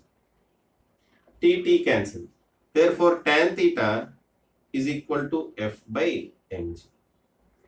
Tan theta is equal to f by mg. మరి f అంటే ఏంటమ్మా, f is nothing but electrostatic force. ఎవరెవరికి మధ్యలో electrostatic force, ఈ 2 charges కి మధ్యలో electrostatic force. Formula ఏంటి, q1 q2 అంటే q1 అన్నా qA, q2 అన్నా qA. So q² by 4 pi epsilon naught r square. q1 q2 by 4 pi epsilon naught r square. కాబట్టి f ఈక్వల్ టు ఏమవుతుందమ్మా, q1 అన్నా qA, q2 అన్నా qA, రెండు equal charges అన్నాడు కదా. therefore q² by 4 pi epsilon naught r square. అదే value ఇక్కడ substitute చేస్తే tan theta ఈక్వల్ టు ఏమొచ్చిందమ్మా, tan theta ఈక్వల్ టు ఏమొచ్చింది, ఏమొచ్చింది tan theta ఈక్వల్ టు ఇది కదా, f బదులు ఇది రాయాలి, q² by 4 pi epsilon naught r square mg. q² by 4 pi epsilon naught r square mg. Okay, అర్థమైందమ్మా? రైట్. అయితే మనకు వచ్చిన వీటిల్లో తీటా వాల్యూ మనకు తెలుసు, క్యూ వాల్యూ మనం కనుక్కోవాలి. సో ఇది రాసేద్దాం, q² equal to 4 pi epsilon naught r square mg tan theta అని రాసేస్తున్నా. అయితే ఇక్కడ ఉన్న ప్రాబ్లం ఏంటంటే మనకి ఆర్ వాల్యూ తెలియదు. ఈ ఆర్ వాల్యూ గివెన్ కాదు మనకి, ఇక్కడ ఎం వాల్యూ గివెన్ అమ్మా, theta value given, but R value given కాదు. ఓకేనా, ఆర్ వాల్యూ గివెన్ కాదు, ఆర్ని ఎలిమినేట్ చేయాలి. ఆర్ని ఎలిమినేట్ చేయడానికి నేను ఈ ట్రయాంగిల్ తీసుకుంటున్నా చూడండి. ఈ ట్రయాంగిల్లో ఇది ఎల్, ఇది r/2 అవుతుంది. ఓకే, ఈ యాంగిల్ తీటా అన్నాడు. ఓకే, నాకు ఈ ఆర్ని ఎలిమినేట్ చేయాలి. సో నేను సైన్ తీటా వాల్యూ రాస్తా. సైన్ తీటా ఈక్వల్ ఏమవుతుందమ్మా, ఆపోజిట్ సైడ్ బై హైపోటెన్యూస్ అంటే r/2l. దీని నుంచి ఆర్ ఈక్వల్ టు ఏమైంది, 2l sine theta. L value మనకి ఇచ్చాడు, ఆ క్వశ్చన్ లో ఇచ్చాడు, are value ఇవ్వలేదమ్మా. So Arni eliminate చేసేయాలి. సో ఎల్ వాల్యూ ఇచ్చాడు, ఆ క్వశ్చన్ లో ఇచ్చాడు. ఓకే, ఎల్ వాల్యూ ఇచ్చాడు కదా, సో తీటా వాల్యూ కూడా తెలుసు. ఈ వాల్యూ సబ్స్టిట్యూట్ చేసేయండి, ఆర్ ఎలిమినేట్ అయిపోయింది. సో ఏమవుతుందమ్మా, q² equal to 4 pi epsilon naught r² బదులు సబ్స్టిట్యూట్ చేయండి, ఏమవుతుంది, 4l² sin square theta. అంతేనా, 4l² sin square theta. ఇంకా mg tan theta మిగిలింది, mg tan theta అయిపోయింది. ఓకే, దీని నుంచి q ఈక్వల్ టు ఏమవుతుందమ్మా, q ఈక్వల్ టు ఏమవుతుంది, 4 4s are 16 pi epsilon naught l² sin square theta mg tan theta. దీనికి square root పెట్టాలి, అంతే కదా. క్యూ స్క్వేర్ ఈక్వల్ టు ఇది వచ్చింది, క్యూ ఈక్వల్ టు అదే అవుతుంది కదమ్మా. Okay right. మీరు కావాలంటే ఈ 16 బయట రాయండి, ఎల్ స్క్వేర్ సైన్ స్క్వేర్ తీయటానికి కూడా బయట రాయండి, ఇలా రాసుకోవచ్చు, no problem. Q equal to ఇక్కడ 16 స్క్వేర్ రూట్ ఉన్నాయి కదా వీటికి, ఆర్ స్క్వేర్ కదా, ఎల్ స్క్వేర్ సైన్ స్క్వేర్ తీయటాన్ని బయట రాసుకున్నారు అనుకోండి, ఏమవుతుంది 4L సైన్ తీటా అవుతుంది. 4L సైన్ తీటా ఇలా రాయొచ్చు, లేదా ఇలా వదిలేండి, నో ప్రాబ్లం. అక్కడ ఇచ్చిన ఆప్షన్ బట్టమ్మా, ఆప్షన్స్ బట్టి. ఇంకా లోపల ఏం మిగులుతుంది, పై మిగులుతుంది, ఎప్సిలాన్ నాట్ మిగులుతుంది, ఎంజీ ఒకటి ఉంటుంది అనుకుంటే ఇక్కడ. Okay, pi epsilon naught mg ten. So answer ఇలా అయినా ఉండొచ్చు, ఇలా అయినా ఉండొచ్చు. ఆప్షన్స్ లో ఏ విధంగా ఉందో చూసుకొని దాని ప్రకారం మీరు టిక్ కొట్టి రావాలన్నమాట. ఓకే అమ్మ. సో ఆ విధంగా ఛార్జ్ మనం క్యాలిక్యులేట్ చేస్తున్నాం. పాజ్ చేసి రాసుకున్నామా, ఒక మంచి ప్రాబ్లం చేద్దాం ఇప్పుడు. ఓకే అమ్మ, మంచి ప్రాబ్లం ఉందమ్మా, చూడండి. క్వశ్చన్ చదవండి అమ్మా ముందు, మీరు పాజ్ చేసి ట్రై చేయండి చేయటానికి. ఓకే రైట్, చూడమ్మా ఒకసారి. 2 identical balls each having a density rho అమ్మది పీ కాదు, each having a density rho are suspended from a common point by 2 insulating strings of equal length. 2 identical balls ఉన్నాయి, 2 identical balls having a density rho are suspended from a common point by 2 insulating strings of equal length. అంటే ఏం చేశాడు, ఒక common point నుంచి 2 insulating strings తోటి 2 identical balls ని ఇలాగా కట్టి ఉంచాడు, సస్పెండ్ చేశాడు. ఓకే, వీటి డెన్సిటీ ఎంత అంటమ్మా, రో. డెన్సిటీ ఎంత ఇక్కడ రాయనా, డెన్సిటీ ఈక్వల్ టు రో. ఇంకేమన్నాడు, both the balls have equal mass and charge. ఈ 2 బాల్స్ కి ఈక్వల్ మాస్ ఛార్జ్ అన్నాడు. మాస్ ఎంతో ఇవ్వలేదు, ఛార్జ్ ఎంతో ఇవ్వలేదు. ఓకే, మాస్ ఎంతో ఇవ్వలేదు, ఛార్జ్ ఎంతో ఇవ్వలేదు. ఓకే వెరీ గుడ్, బాగానే ఉంది. ఇన్ ఈక్విలిబ్రియం ఈ 2 ఇలా రిపెల్ అవుతున్నాయి, వీటి మీద ఛార్జ్ ఉండటం వల్ల సేమ్ ఛార్జ్ ఉంది కాబట్టి రిపెల్ అవుతున్నాయి, రిపెల్ అయ్యి ఇలా ఈక్విలిబ్రియం లో ఉన్నాయి. In equilibrium each string makes an angle theta with the vertical. Same ఇందాక చెప్పుకున్న కాన్సెప్ట్ లాగే ఉంది కదమ్మా. Okay, each string makes an angle theta with the vertical తోటి థీటా అనే యాంగిల్ ఇవి చేస్తున్నాయి, వర్టికల్ తోటి థీటా అనే యాంగిల్ చేస్తున్నాయి. Okay very good. నా both the balls are immersed in liquid. తర్వాత ఏం చేశారు, ఈ 2 బాల్స్ ని తీసుకెళ్ళి ఒక లిక్విడ్ లో పెట్టాం. లిక్విడ్ దగ్గర ఇదేంటమ్మా, ఇది ఇన్ ఎయిర్. నెక్స్ట్ ఇక్కడ లిక్విడ్ చేద్దాం, ఇన్ లిక్విడ్. ఓకే, లిక్విడ్ లో పెట్టినప్పుడు కూడా both the balls are immersed in liquid. As a result, the angle theta does not change. ఇలా లిక్విడ్ లో ముంచడం వల్ల ఈ యాంగిల్ అనేది మారలేదట, సేమ్ ఉంది యాంగిల్.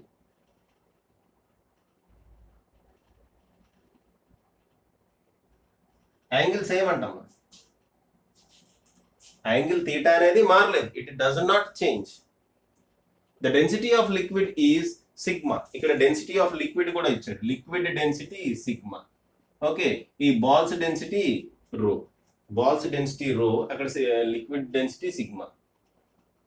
బాల్స్ డెన్సిటీ ఎంతమ్మా, balls density rho, liquid density ఏమో సిగ్మా, అవి ఇచ్చాడు. Okay, find the dielectric constant of the liquid. ఇక్కడ మనం వాడాం కదా లిక్విడ్, ఆ లిక్విడ్ యొక్క డైఎలక్ట్రిక్ కాన్స్టెంట్ మీరు ఫైండ్ అవుట్ చేయండి అంటున్నాడు. లిక్విడ్ యొక్క డైఎలక్ట్రిక్ కాన్స్టెంట్ మీరు ఫైండ్ అవుట్ చేయండి అంటున్నాడు. ఓకే వెరీ గుడ్, బాగానే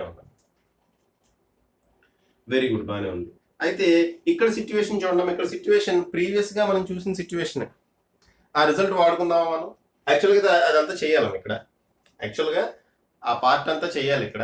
ఏంటది, కిందకి ఫర్ ఎగ్జాంపుల్ దీని మాస్ కనుక ఎం అయితే, దీని మాస్ కూడా ఎంఏ అవుతుంది. దీని మాస్ కనుక ఎం అయితే కిందకి ఎంజీ పనిచేస్తుంది. ఓకే, ఇటేమో ఏం పనిచేస్తుంది, ఎలక్ట్రోస్టాటిక్ ఫోర్స్ ఎఫ్ ఇటు పనిచేస్తుంది, ఇటు టెన్షన్ టీ పనిచేస్తుంది. ఓకే, ఇటు టెన్షన్ టీ పనిచేస్తుంది. ఈ లెంగ్త్ మనకి ఇవ్వలేదు, ఇటు టెన్షన్ టీ పనిచేస్తుంది, ఈ లెంగ్త్ మనకి ఇవ్వలేదు, అది ఎల్ అనుకుందాం, దీన్ని మనం ఆర్ అనుకుందాం. ఇవన్నీ మామూలే. ఓకే అమ్మ, ప్రీవియస్ ప్రాబ్లంలో ఏదైతే చేశానో అదంతా ఇక్కడ కూడా చేయాలి.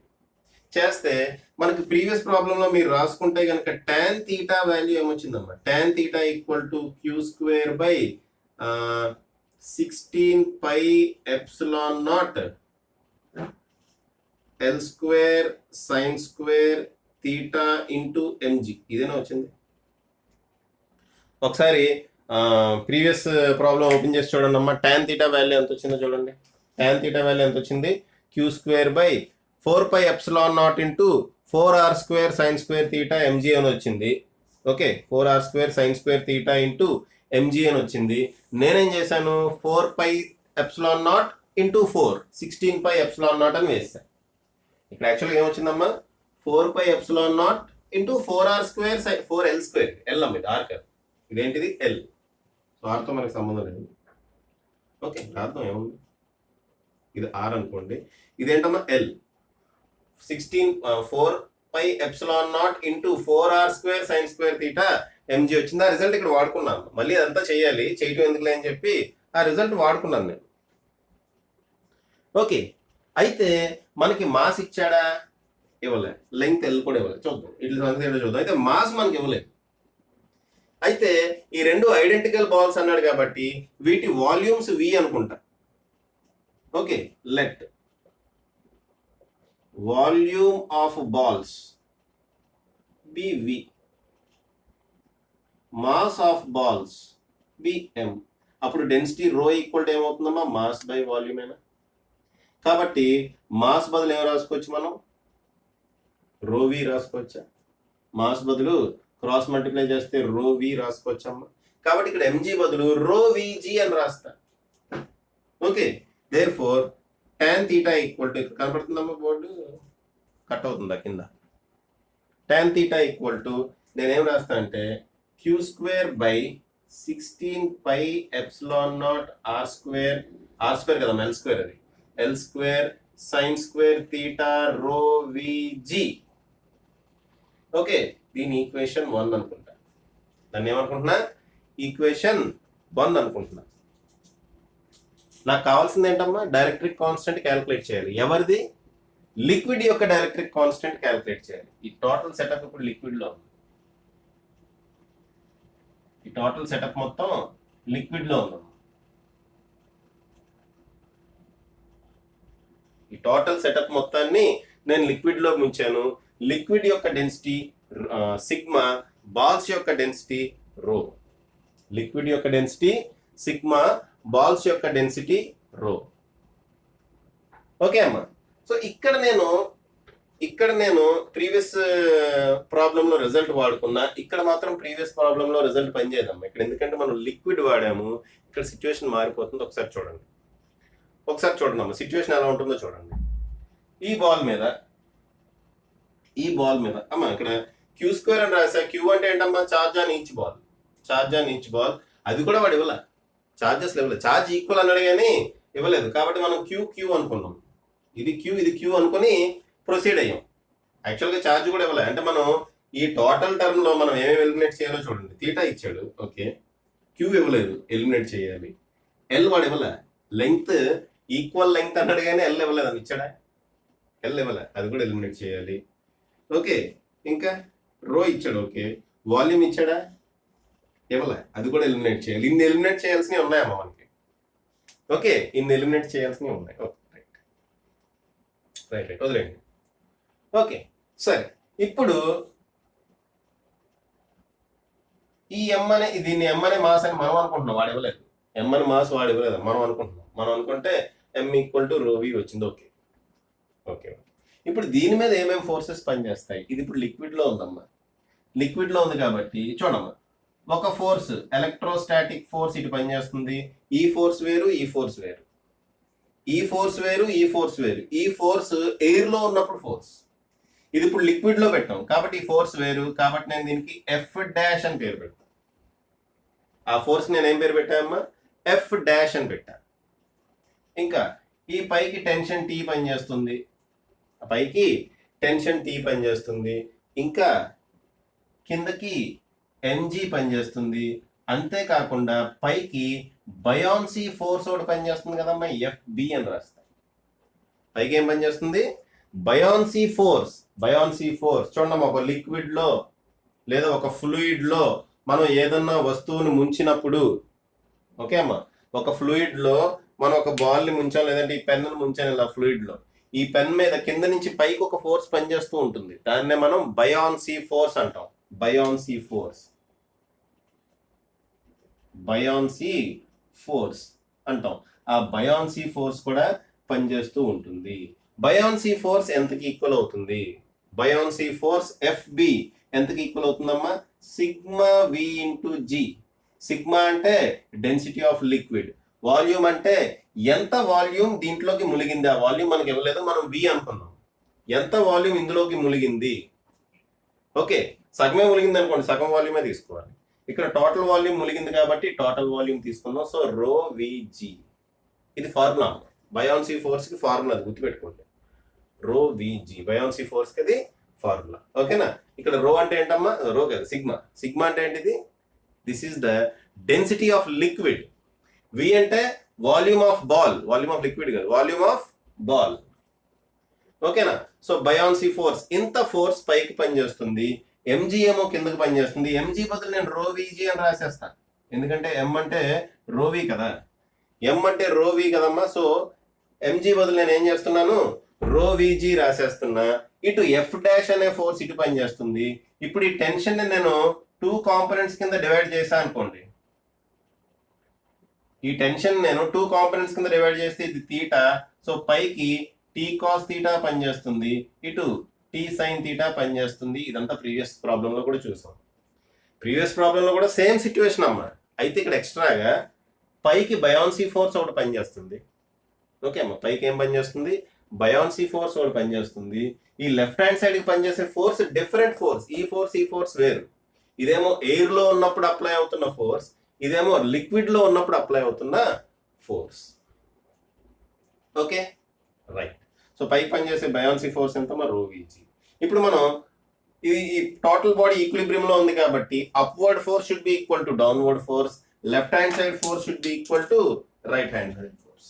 Left hand side force should be equal to right hand side force. So ఈ రెండు ఫోర్స్ ఈక్వేట్ చేస్తే T sine theta equal to F dash. T sine theta equal to F dash అనేది నేను చెప్తున్నాను. ఇది మనకి ఇక్కడ అవసరం అవుతుంది, ప్లేస్ కొంచెం పెద్ద డెరివేషన్ వస్తుంది కదమ్మా. సో ఇది T sine theta equal to F dash. మరి పైకి ఏం ఫోర్సెస్ పనిచేస్తున్నాయి? T cos theta plus F B. Buoyancy force పైకే పనిచేస్తుంది, టెన్షన్ టీ కాస్ తీటా కూడా పైకే పనిచేస్తుంది. Therefore T cos theta plus buoyancy force ఎంతమ్మా? Sigma V g. ఎఫ్బి అంటే ఎంత? Sigma V g. వి అంటే volume. This is equal to rho V g. Sigma V g is equal to rho V g. దీన్ని అటు తీసుకెళ్ళిపోనా? దీన్ని అటు తీసుకెళ్ళిపోతాను. So T cos theta equal to ఏమవుతుంది? Rho V g minus sigma V g. Rho V g minus sigma విజి. ఈ రెండింటి మధ్యలో డిస్టెన్స్ ఆర్ అనుకుందాం. ఆ రెండింటి మధ్యలో డిస్టెన్స్ ప్రస్తుతానికి ఆర్ అనుకుందాం. వాడి ఇవ్వలే, మనం ఆర్ అనుకుందాం. ఈ లెంగ్త్ ఎల్, అది కూడా వాడి ఇవ్వలే. ఆ లెంగ్త్ ఎల్, అది కూడా వాడి ఇవ్వలే. ఓకే సరే సరే. ఇది ఈక్వేషన్ 1, ఇది ఈక్వేషన్ 2. 1 డివైడెడ్ బై 2 వేసాం. 1 డివైడెడ్ బై 2 వేసాం. ఇప్పుడు టీ క్యాన్సిల్ అయింది. Sine theta by cos theta ఏమవుతుందమ్మా? Tan theta, which is equal to F dash divided by rho V g minus sigma V g. Rho V g minus sigma V g. Okay బాగానే ఉంది. మరి F dash అంటే ఏంటమ్మా? F dash ఎక్కడ calculate చేయను, ఎక్కడ calculate చేయను? ఎఫ్ డాష్ వాల్యూ అక్కడ క్యాల్కులేట్ చేయను అమ్మా. చూడండి ఎఫ్ డాష్ వాల్యూ ఏంటి? Q square by 4πk epsilon naught రాయాలి. యాక్చువల్గా 4π ఎప్సిలాన్ అని రాస్తాం. ఎప్సిలాన్ అంటే దీని పర్మిటివిటీ. అయితే నేను కే ఎప్సిలాన్ నాట్ అని రాస్తున్నా. కే అంటే ఏంటమ్మా? Dielectric constant. కే అంటే ఏంటి? Dielectric constant. 4π epsilon naught K epsilon naught R square. ఇది లిక్విడ్ లో ఉంది. ఎయిర్ లో అయితే డైరెక్ట్ గా 4π ఎప్సిలాన్ నాట్ రాసేవాడిని. బట్ ఇది లిక్విడ్ లో ఉంది. లిక్విడ్ యొక్క డైఎలక్ట్రిక్ కాన్స్టెంట్ కే అనుకుందాం, అది మనం కనుక్కోవాలి. కే అనుకుంటే మన ఫార్ములా ఏమవుతుంది, Q²/4πk∈0r² అవుతుంది. 4πk∈0r² అవుతుంది. మరి ఆర్ బదులు ఏం పెట్టచ్చు అంటే ఇక్కడ నేను L² sin² అని పెట్టా కదా, ఇక్కడ L² sin² అని రాసా కదమ్మా. కాబట్టి ఇక్కడ ఆర్ బదులు కూడా వేరే వాల్యూ ఏదైనా పెడదామా, లేదంటే ఇదే మార్చేద్దామా?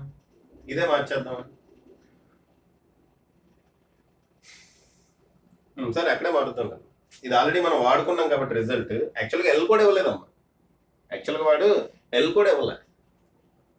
ఓకేనా, ఇక్కడ ఎల్ కూడా ఇవ్వలేదమ్మా. సో ఇక్కడ మనం L² sin² రాయాల్సిన పనే లేదు. సర్లే అంటే ఈ L² sin² రాయడం కన్నా R² రాయడం బెటర్ కదా అని చెప్పి నా ఉద్దేశం. ఓకే సర్లే, ఆల్రెడీ రిజల్ట్ వాడుకున్నాం కాబట్టి ఇక్కడ ఆర్ ప్లేస్ లో L in terms of L రాద్దామా మనం. అర్థమైందా నేను ఏం చేస్తున్నాను? ఇక్కడ ఆల్రెడీ ప్రీవియస్ ప్రాబ్లం రిజల్ట్ వాడేసుకున్నా, అలా వాడుకోకుండా ఉండాల్సింది. అలా వాడుకోకుండా ఉంటే ఇక్కడ L² sin² బదులు వేరే ఏదో వచ్చిందమ్మా. ఇదేంటమ్మా, ఇది 4L² sin² ఇది ఎలా వచ్చింది? 4L² sin² ఇది ఎలా వచ్చిందమ్మా అసలు? యాక్చువల్గా sin θ వాల్యూ క్యాల్కులేట్ చేసాం. sin θ వాల్యూ క్యాల్కులేట్ చేస్తే మనకి చూడమ్మా, sin θ వాల్యూ క్యాల్కులేట్ చేస్తే ఆపోజిట్ సైడ్ R/2L వచ్చింది. సో R = 2L sin θ వచ్చింది. సో R² = 4L² sin² వచ్చింది. సో ఓకే అమ్మ, ఇక్కడ నేను ఏం చేస్తా అంటే చూడండి ఇక్కడ ఈ 4 బయటికి తీసుకొద్దాం. యాక్చువల్గా సరే ఒకసారి ప్రీవియస్ రిజల్ట్కి వెళ్ళండి అమ్మా. ప్రీవియస్ రిజల్ట్కి వెళ్తే మనకి ఇక్కడ ఏమొస్తుంది, 4πε0 ఇంటూ ప్రీవియస్ ప్రాబ్లం రిజల్ట్ అమ్మా, 4L² sin² ఇంటూ ఎంజీ బదులు ρVg రాసా కదా. ఎంజీ బదులు నేను ఏం రాసామ్మా, ρVg రాశాను. 4L² sin² బదులు R² రాసేస్తా డైరెక్ట్, ఎందుకంటే అవి ఎలా క్యాన్సిల్ అవుతాయి అందుకని రాసేస్తా. ఇక్కడ లెంగ్త్ కూడా ఇవ్వలేదు కదా, R² ρVg ఇలా రాసేస్తాను. యాక్చువల్గా ఎంజీ ఉంటుంది, ఎంజీ బదులు ρVg రాశాను. సో ఇప్పుడు ఎఫ్ డాష్ బదులు ఈ వాల్యూ డైరెక్ట్ గా సబ్స్టిట్యూట్ చేయొచ్చు కదా. సబ్స్టిట్యూట్ చేస్తే ఏమొస్తుందమ్మా, tan θ = Q²/4πk∈0r².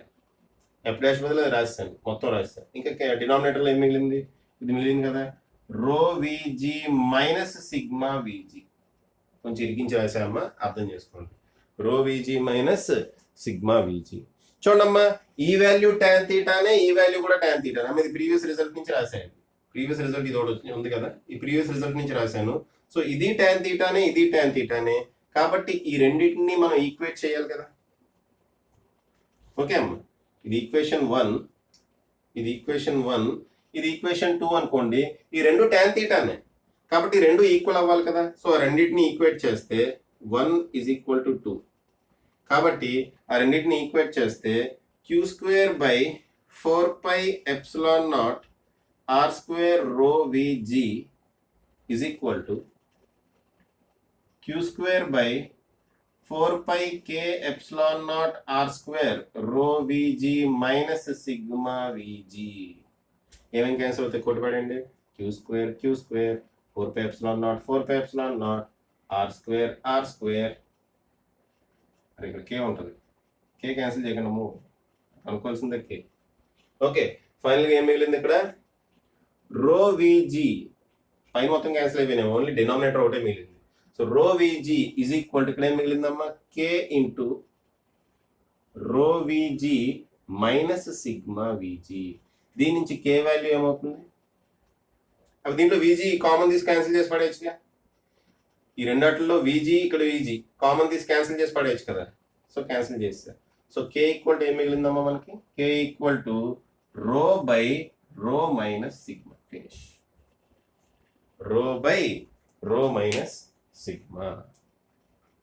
ఓకే అమ్మా, మీరు డిఫరెంట్ టెక్స్ట్ బుక్స్లో డిఫరెంట్ వాల్యూస్ ఇచ్చి సేమ్ క్వశ్చన్ మీకు ఇచ్చి ఉంటాడు. అక్కడ ఈ క్యాల్కులేషన్ అంతా చేయకుండా డైఎలక్ట్రిక్ కాన్స్టెంట్ డైరెక్ట్ ఈ ఫార్ములాతో క్యాల్కులేట్ చేయొచ్చు, రో by rho minus sigma. Okay అమ్మా, ఓకేనా? సో ఈ విధంగా మనం డైఎలక్ట్రిక్ కాన్స్టెంట్ క్యాల్కులేట్ చేస్తాం. అర్థమైందమ్మా? చూడండి, ఇక్కడ మీరు కన్ఫ్యూజ్ కావద్దు. ఇక్కడ ప్రీవియస్ ప్రాబ్లంలో రిజల్ట్ నేను వాడుకున్నా, L² sin² θ రాయొచ్చు, అవసరం లేదు, అనవసరంగా నేను లెంతీగా అది చేశాము. ఇక్కడ R² వాడుకున్నాను. ప్రీవియస్ ప్రాబ్లంలో రిజల్ట్ ఇక్కడ mg ఉంటుంది, m బదులు రో ఇంటూ వి రాయొచ్చు కదా, చెప్పేసాను అది. ఓకే, m బదులు రో ఇంటూ వి రాయొచ్చు, ఎందుకమ్మది density rho equal to mass by volume, therefore m equal to rho into V. So m బదులు రో విజీ రాశాను. ఓకే, సో ఇక్కడ tan θ వచ్చింది. ఇది ఆల్రెడీ ప్రీవియస్ ప్రాబ్లంలో చేశాం కాబట్టి ఆ రిజల్ట్ ని వాడుకున్నా, లేదంటే అది కూడా చేయాలి, పెద్ద డెరివేషన్ అవుతుందా. ఇప్పుడు లిక్విడ్ లో ముంచిన తర్వాత ఏమేమి జరిగింది అనేది చూస్తున్నాం. లిక్విడ్ లో ముంచిన తర్వాత పైకి బయాన్సీ ఫోర్స్ పనిచేస్తుంది, ఇటేమో టెన్షన్ టీ పనిచేస్తుంది, దాన్ని 2 కాంపోనెంట్స్ కింద డివైడ్ చేసాం. ఇటేమో ఎలక్ట్రోస్టాటిక్ ఫోర్స్ పనిచేస్తుంది, బట్ ఇది వేరు. ఎందుకు వేరువేరమ్మా? ఇదేమో లిక్విడ్ లో ఉంది, ఇది ఎయిర్ లో ఉంది, కాబట్టి ఫోర్స్ డిఫరెన్స్ ఉంటుంది. కిందకేమో వెయిట్ mg పనిచేస్తుంది, m బదులు రో ఇంటూ వి పెట్టేసా, డెన్సిటీ ఇంటూ వాల్యూమ్ పెట్టేసా, దేర్ఫోర్ రో విజీ అయింది. ఇప్పుడు ఈ ఫ్రీ బాడీ డయాగ్రామ్ నుంచి ఇదిగోండి ఈక్వేషన్స్ వచ్చినాయి, దీని నుంచి tan θ వాల్యూ క్యాల్కులేట్ చేశాను. ఇది tan θనే, ఇది కూడా tan θనే, రెండింటిని ఈక్వేట్ చేస్తే డైఎలక్ట్రిక్ కాన్స్టెంట్ K వాల్యూ నాకు రో బై రో మైనస్ సిగ్మా, రో బై రో మైనస్ సిగ్మా వచ్చిందమ్మా. సో యాక్చువల్గా ఇంకా చేద్దాం అనుకున్నా కానీ చాలేమ్మా ప్రస్తుతానికి. ఇంకా మీకు ఏమన్నా మంచి ప్రాబ్లమ్స్ ఉంటే చేద్దాంలేమ్మా. ఇంకా మనకి ప్రీవియస్ ఇయర్ ప్రాబ్లమ్స్ ఇవన్నీ చేస్తాం కదా. ఓకే, అప్పుడు ఇంకొన్ని మంచి ప్రాబ్లమ్స్ ఏమైనా ఉంటే చేద్దాం. సో ఇక్కడతో నేను ఈ వీడియో ఆపుతున్నామ్మా. ఓకేనా? సో మీకు లేటెస్ట్ అప్డేట్స్ కావాలి అంటే physics with Kiran Kumar page follow అవ్వండమ్మా ఫేస్బుక్లో, అంతేకాక ఇన్స్టాగ్రామ్లో కూడా ఉంది, ఫిజిక్స్ విత్ కిరణ్ కుమార్ అని చెప్పి హ్యాండిల్ ఉంది. అంతేకాకుండా మీరు ఈ 2 చోట్ల ఫాలో అయినా అవ్వకపోయినా టెలిగ్రామ్లో మాత్రం ఖచ్చితంగా ఫాలో అవ్వండి. టెలిగ్రామ్లో నా ఛానల్ పేరు physics with Kiran Kumar, same ఐకాన్తో ఉంటుంది. అక్కడ చాలా మంచి మెటీరియల్ నేను ఆల్రెడీ పోస్ట్ చేశామా, మ్యాథ్స్, ఫిజిక్స్, కెమిస్ట్రీకి సంబంధించి, బయాలజీకి సంబంధించి కూడా మెటీరియల్ పోస్ట్ చేస్తాను. ఓకే అమ్మ, ఆ కన్సర్న్డ్ ఫ్యాకల్టీతో నేను మాట్లాడి ఏ మెటీరియల్ బాగుంటుందో ఆలోచించి అప్పుడు బయాలజీకి సంబంధించింది కూడా నేను పోస్ట్ చేస్తాను. So NEET, IIT, JEE prepare అయ్యే వాళ్ళు ఖచ్చితంగా ఆ గ్రూప్లో జాయిన్ అయితే మీకు బెనిఫిట్ ఉంటుంది. ఏం గ్రూప్ అమ్మది? టెలిగ్రామ్ యాప్లో ఫిజిక్స్ విత్ కిరణ్ కుమార్ అని చెప్పి ఒక ఛానల్ క్రియేట్ చేశాము దాంట్లో. ఓకేనా? సో బాగా ప్రిపేర్ అవ్వండి అండ్ ఆల్ ది